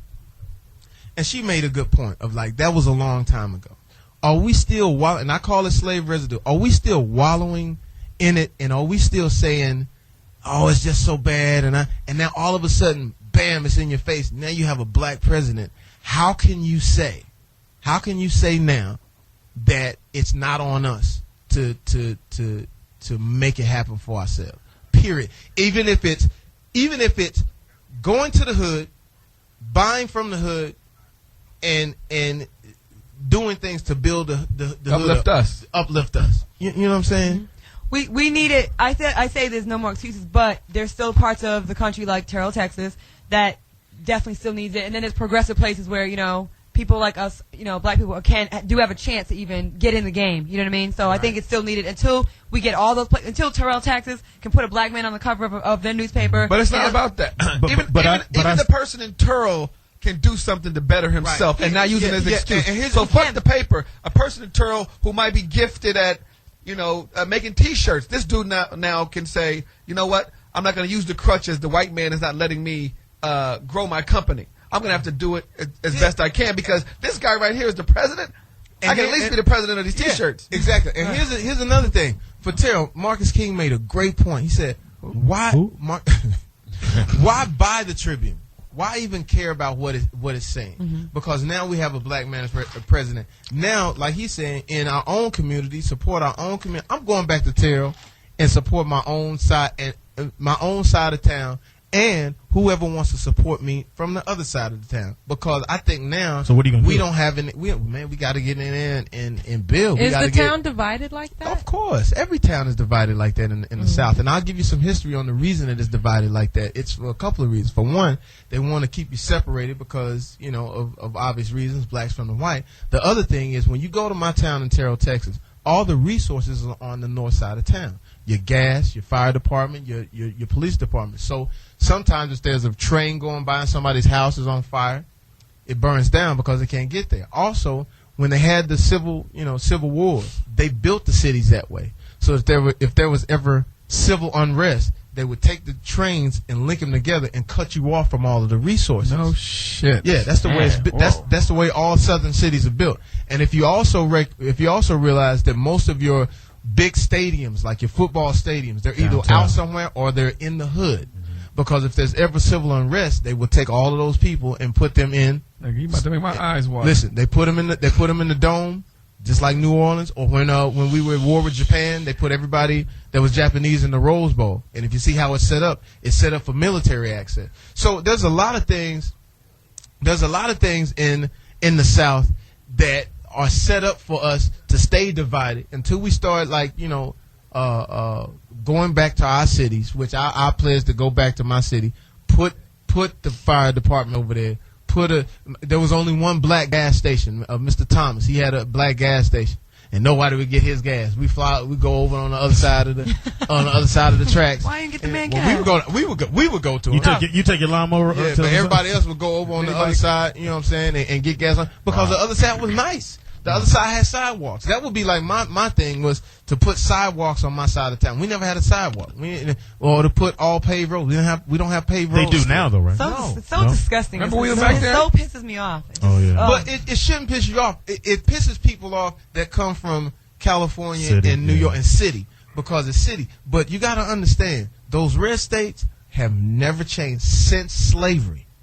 Since slavery, there's been the same thing, and there's respect there. That's why I love being from there. There's a respect there. There's a respect that you have with people on the other side of the tracks. Because if it hadn't been for them, it wouldn't be me. Because like my grandmother had to work for these people, and the different things that they gave my grandmother as far as clothes or as far as opportunity and money, they really helped us out. When you look at the Cartwrights, and I'll never forget being a young, dumb kid, not knowing.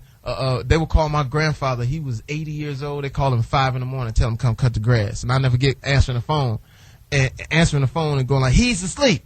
And my grandmother said, boy, give me that phone. He's up. Wake up, Ma. Wake up, Ma. He's 80 years old. Wake him up. He goes and cuts the grass. She said, you got to understand, these people have really kept us in the game. Even like we had this one situation, which will blow your mind. I went to go work with my grandfather. I was 15 years old. Went to go work with him. It's 100 degrees outside in Texas. 110% humidity. Hot as a motherfucker. So we get out there, and I said, well, I'm going to knock all this grass shit out. I knocked the grass out, and I said, Granddad, I'm finished. We finished. It was like we got there like 7. I finished at like 8. He said, boy, for one, you going too fast. We don't want to let them see that we ain't working. And then look at the job you did, and it was great. I had grass fucked up. It was like I was cutting shit for Disneyland. You know how they make a fucking Mickey Mouse and shit. It was grass, fucking shit, waves everywhere, waves and shit with patches just missed and shit. I said, yeah, you got a point with that. So get back to that. I said, well, damn, okay. And he was like really on a slave mentality of that. You know, we don't want to let them see us not working. I said, all right, I'll take that. But I'm 15 and I'm progressive, right?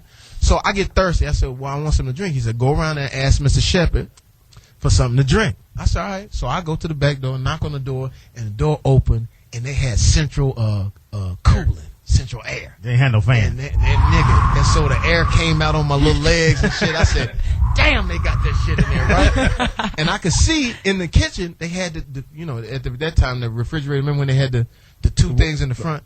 The ice and the water. And the water. I was like, man, they got that motherfucking ice. Amanda, nigga. Damn. Amanda, yeah. So anyway, I said, Mr. Chase, what do you want? I said, Mr. Shepard, I'm thirsty. I want something to drink. Oh, hold on a second. I said, oh, man, I know he's going to get that. Gonna hook you up. Hook me up with the ice, you know, the little half moon ices and shit. Gave you some bullshit. He came back with a coffee can, Folgers Crystals coffee can, empty. And he said, the hydrant is right around there on the side. And I said, that's all right. That's all right. I'm going to go tell my grandfather on you. That's all right. So I take my coffee cup and I go to my grandfather. I said, he said, did you get some water? I said, no. Granddaddy, he gave me a Folgers Crystals cup and told me that the hydrant was around here. He said, my grandfather reached over and grabbed his Folgers Crystals cup and said, yeah, he gave me one too. Whoa. And at that time, I said, hey, you know what? This is what you asked me how I got out of Terrell. That was the reason I got out of Terrell, Texas. I said, I will never be 80 years old drinking out of a Folgers cup. But you got to understand, that mentality in Terrell, Texas is going to take a long time. But I got faith in you, Terrell, Texas. We're coming down there. I got faith in you, Dallas, Texas. We're going to come down there, and we're going to do something special for our city. Yes. So we could just do something nice in the park, in a mutual neutral place, and just celebrate the good white people. You know what's crazy? Everybody bring that Folgers Crystal cup. Get in. No, what's crazy is fuck my joker. What's crazy is his cup, that Folgers cup, was progress, because he would have went back and told his grandfather, he'd be like, they gave you a cup? I think you should go and, like, whatever the park there, and we just start there and maybe redo the basketball goal or something like that. And just, we got to do it. It's Jamie Foxx, Foxxhole. It's Jamie Obama. Jamie Obama, Foxxhole Radio 610, Sirius 106. In the house we got Hussein Jordan. In the house we got. Yo, it's your boy Speedy. Oh my God. Man, this dude is terrible. In the house we got Michelle Obama. in the house we got. Hey, the White House staff, white boy, whatever. Way to fumble at the 1 yard line. And in the house we got one of the most incredible comedy minds, Barack Spencer. Yes, it's going down. It's a great day. It's my first time talking to everybody. And listen, man, this man is not just a black man. He's a man for everybody. Everybody around the world loves this man. Let's just celebrate him. And for black folks, time to take responsibility for everything that we do. I would say today, for those people that were wanting to pull the trigger on somebody, for those people that want to rob somebody, let's put that all down and let's cut all that shit and let's take responsibility for what we do and our actions, and let's build ourselves up so we can be respectable. So I know this inaugural ball is coming up. Let's make strides. Are we going? Yeah, we going. Oh man, wow. Dumps. Wow. Oh my God. Kenya. She had a flesh-colored diaper on. Yeah. Oh, God. It's been great. When I look down, I see downtown Los Angeles is going down, man. When I look to the left, I see Beverly Hills. To all my gay folks, man, let's just find a way to do it. Let's just find a way to get you married. Let's just find a way to get you together. But let's just find a different name. So I'm here to help you. It's Jamie Foxx, your gay beacon. Your what? Gay beacon. I'm a gay beacon. I'm a gay beacon right now. It's Jamie Foxx, Foxxhole Radio. Barack Obama, we love you. The United States and the whole world has a brand new I gotta say this. I got a song out with T.I. It's blowing up. Is it out now? It's out right now. It's playing. Can I just say, I want to say my prayers are with the family of Shakira Stewart. Yeah. But on a lighter note, your song. Lighter note, we got a song with T.I. Is it doing this thing? Is this it right here? Yeah. Are we on? All of y'all in Temecula tonight. I'm at the Pachanga Casino, 8 and 10 o'clock. Oh, yeah, really? man. I got a date tonight. Impossible. Well, what's the name? The album is hot. I got T-Pain, I got Lil Wayne, I got Rick Ross, I got Timbaland. The album is gonna be out December 16th. When's your birthday, Fox? My birthday is December 13th. That's my The album drops December 16th. And when is it coming out again? December 16th. Okay, all right. And it's called Intuition. And when I say it's fire, it is fire. So we on the road. Cool. Back to Miami. There it is.